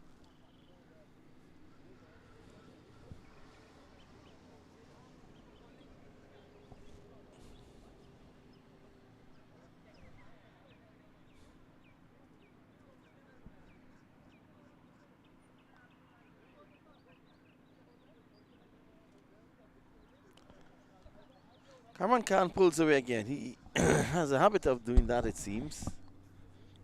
It's the second time he has done it. He has only faced 4 deliveries and has pulled away twice. Well. He's still trying to hit to the same cow corner. Yeah, he loves cow corner. Remember a couple of years ago covering for MAQ TV. We're doing some games in Houston. He's going on to have a chat. He's going to do some gardening. He's in no hurry, isn't he? Remember doing a game in Tampa. Not in Tampa, in Houston. And at Cow Corner, we were in the middle of a cornfield doing this game. And at Cow Corner, had a cow tied. How about that? A cow. There was a cow tied at Cow Corner. Cow tied. Yeah, Cameron misses again. Is he batting with a donut?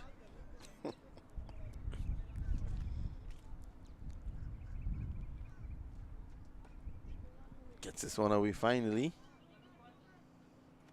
3 attacks and attacks well. This is good feeling. There's a chance for a run out. And they go back for 2. Good effort. Applauded by his fellow teammates. He attacked that one.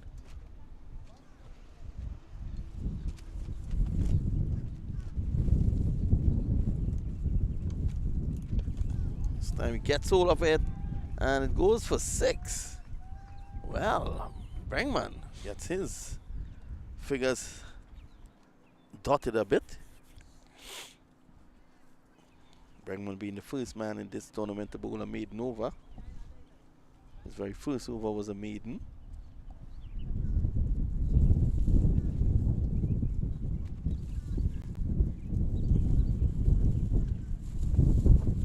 And you can see him just slowing that one up. Excellent bowling here.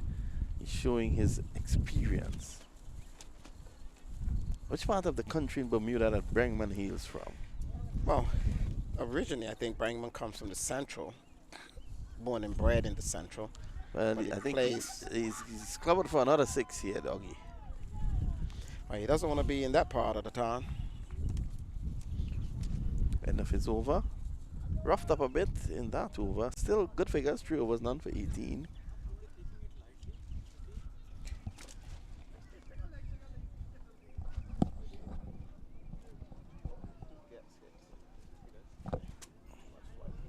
$79 for 6 after 12. Well, we thought it would have been wrapped up by now. Here's a fight back here with Cameron Khan and Hamad. These two have added 27 for this wicket.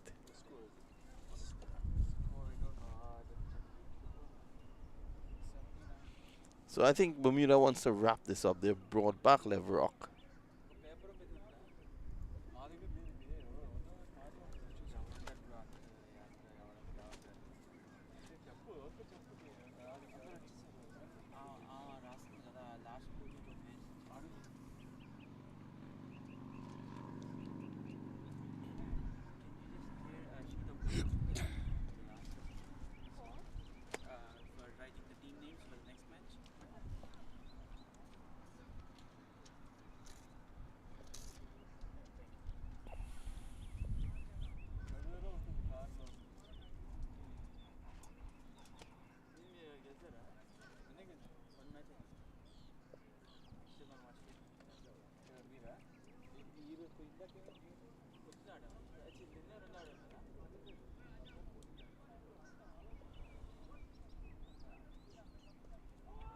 This is in the air, and this catch should be taken, and it is. Wonderful catch down there at cover on the boundary, and the catch is taken. He then lies as if he's lying on one of those beautiful beaches in Bermuda.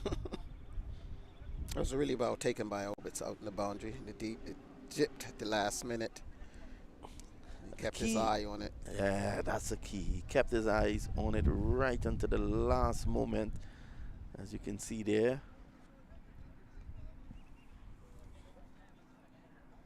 Seven wickets down. Left Rock strikes again. So he has now taken 2 wickets, hasn't he? Yes.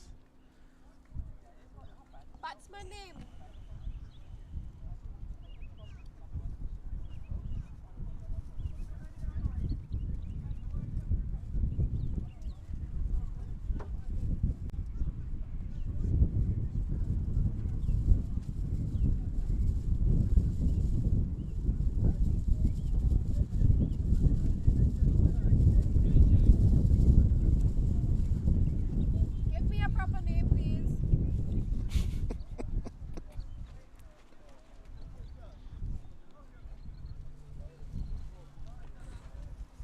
batsman going hammered for 15.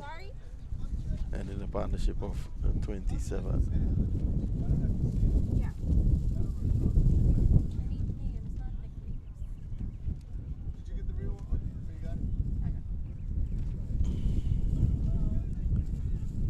So Hussein is the new batsman going in. Rock, a half century, retired, and 2 wickets. Can't ask for much more from him.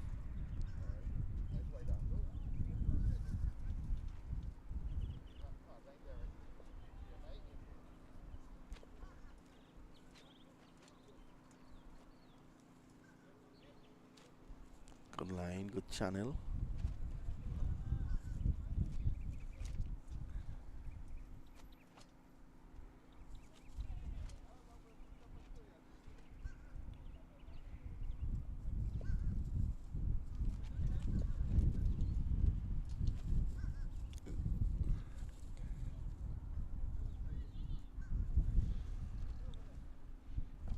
Signal wide, the batsman coming into his wicket there.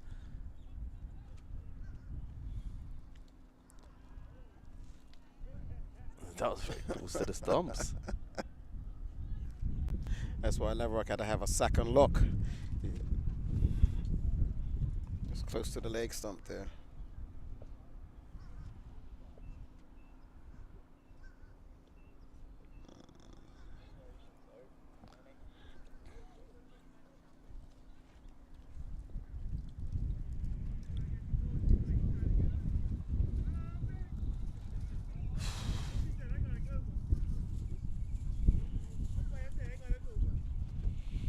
So the wind has really picked up here.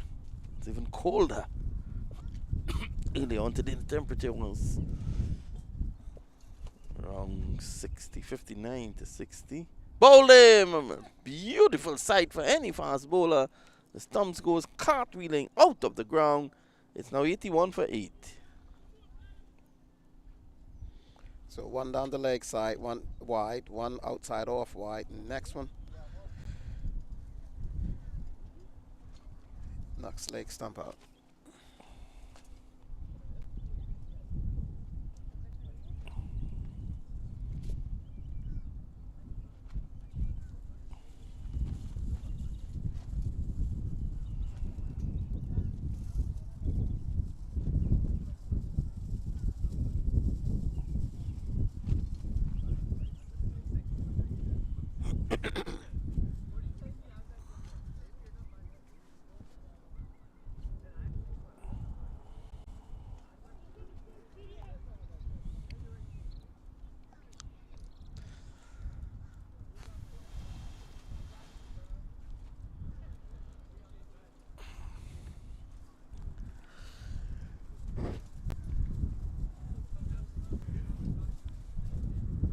Leverrock 3 for 19. What a match he's had. He's had a wonderful match.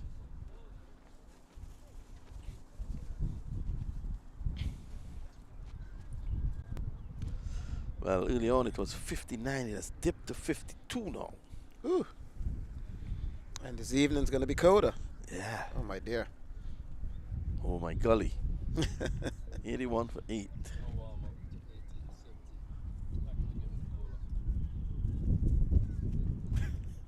Ben says Good old Ben says it's going to warm up in the night. Warm up.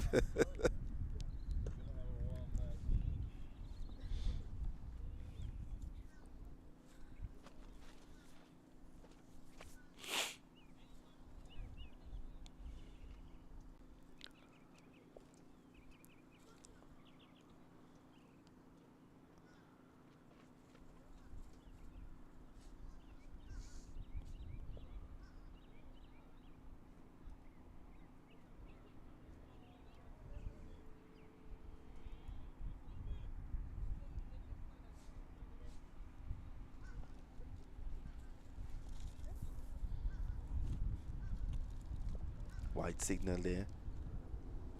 82 for 8.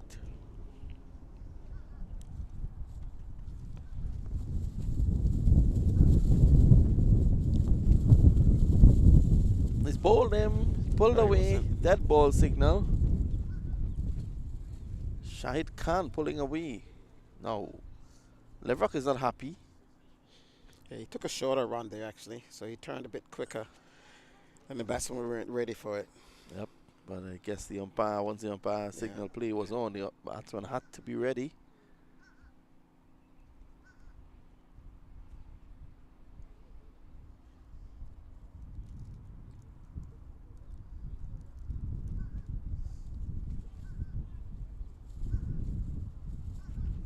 Now you're allowed to leave that surface down all year. Yeah, I think they do.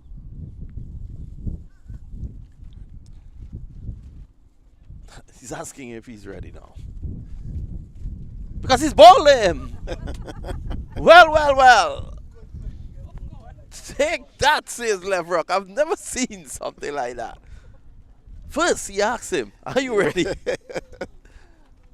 Bowler asks the batsman, are you ready? And then he's bowled him. Leverock making a mockery of this here.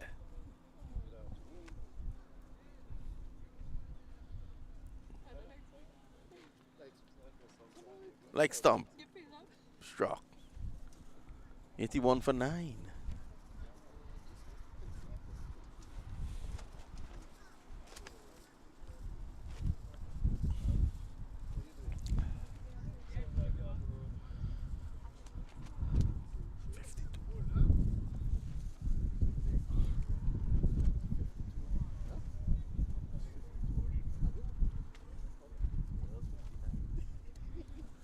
So it continues to be very cool, and umpire Delroy Ben says tonight will be warm. It defies logic. Delroy Bent is very tall, so he may be closer to the sun to keep warm. And our cameraman, Richard Chinfat, is appropriately dressed for cold weather. Short pants, short sleeves, and flip-flops. The only thing saving him right now is that hat, that cowboy hat.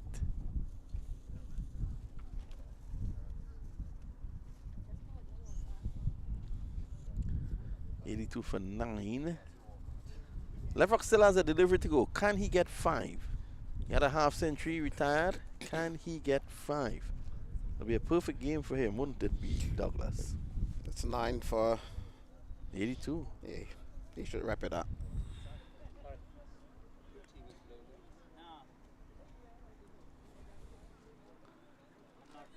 Hemant is here without the dog.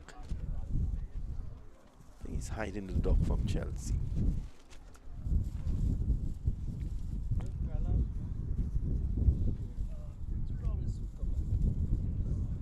End of his third over. Leverock has taken 4 for 20. I tell you something.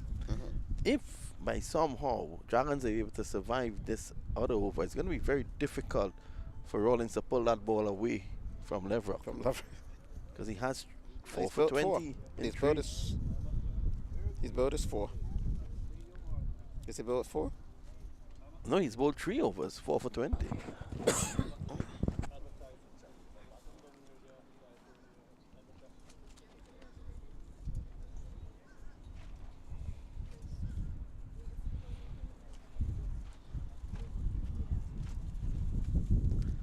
Change of bowling at the far end. It seems as if Rollins is going to come back into the attack now.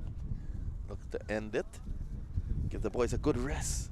I think your team will want to end this quickly to have a good rest this afternoon to come back and play that third game. Evening. Report reaching us is that some of the players are not 100%, so they'll just want to take it easy. Yeah, got a couple little injuries that they got to nurse.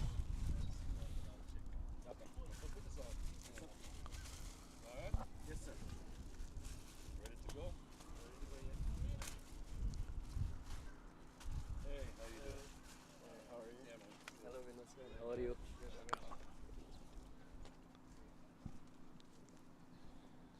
83 for 9. Yes, is the last batsman. Ooh. For once, Smith didn't got it there. Yeah. Had his man, could have had his man. He had the biggest laugh yesterday when I told him how you said he collects everything. He even collect your rent. He had a big laugh at that. No, he's an excellent wicketkeeper, Smith. I'm really impressed with him. Oh, that could have taken Smith's head out. He's going to talk to Delroy. In fact, he's going to talk to Rollins. He's going to ask him, what's the big deal here? What are you doing? That one probably struck where the matting is joined. The joints, yeah. And he actually pushed that one through. Rollins did. So it was much quicker.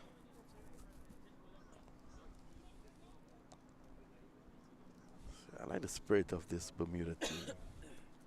Bowl him. That's the end of that. It's the end of the match. 88 all out. A magnificent win by the boys from Bermuda. They've won by 116 runs. And congratulations to them. They have now won 2 on the trot. Yep. Final word before you go away to take a rest, Doggy? Yeah, I really want the guys to go back, take a rest. I'm just looking at Matt walking around the field, the reserve today, and his shoulder doesn't look as bad as it was yesterday. So that is good news. Excellent. So that's good news. 88 all out. We take a break. We'll be right back.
Party. Book your tickets now on Ticketmaster. Book your tickets now on Ticketmaster. Can't wait to see you all. Book your tickets now on Ticketmaster. Hurry up, book your tickets now on Ticketmaster. Get ready to rock and roll with all of us. Book your tickets now on Ticketmaster.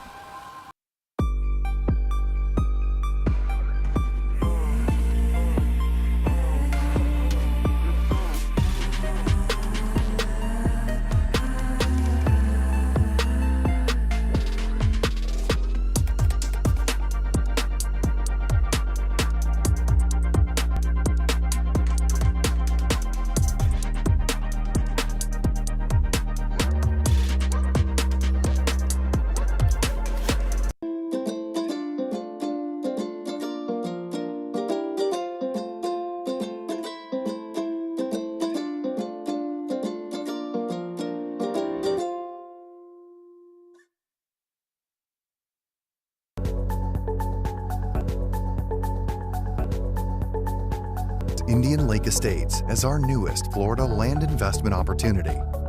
Situated in Central Florida, in the same county as Disneyland, Indian Lake Estates is within easy reach of Orlando, Tampa, and the Space Coast. Indian Lake Estates is a gated private community covering 10 square miles right next to one of the largest freshwater lakes in Florida. Entering through the gates, you soon discover an 18-hole championship golf course, a 9-hole executive golf course, alongside tennis, pickleball, and basketball courts. And when the games are over, why not relax in the estate's 23,000 square foot clubhouse, have a drink at the bar, or dine in the restaurant looking over the golf course. On the western side of the development is Lake Walk on Water, a 14 square mile translucent freshwater lake that is every fisherman and boater's dream come true. And once at the lake, you'll discover the longest freshwater pier in Florida, a perfect spot to fish or just watch the stunning sunsets next to the abundant wildlife. Indian Lake Estates boasts a variety of half-acre buildable home sites extending from the golf course to the lake, including lake access canal lots. All lots come fully deeded as well as inspected for wetland and flood zones. Owners can use all the facilities without having to build. Caledonian offers a limited number of buildable lots with significant investment growth potential.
Hi, this is Shahid Afridi. I want to congratulate Mr. Mike Qureshi for organizing US Open Cricket Tournament. I want to wish all the best to all the teams who are participating in this tournament. Good luck.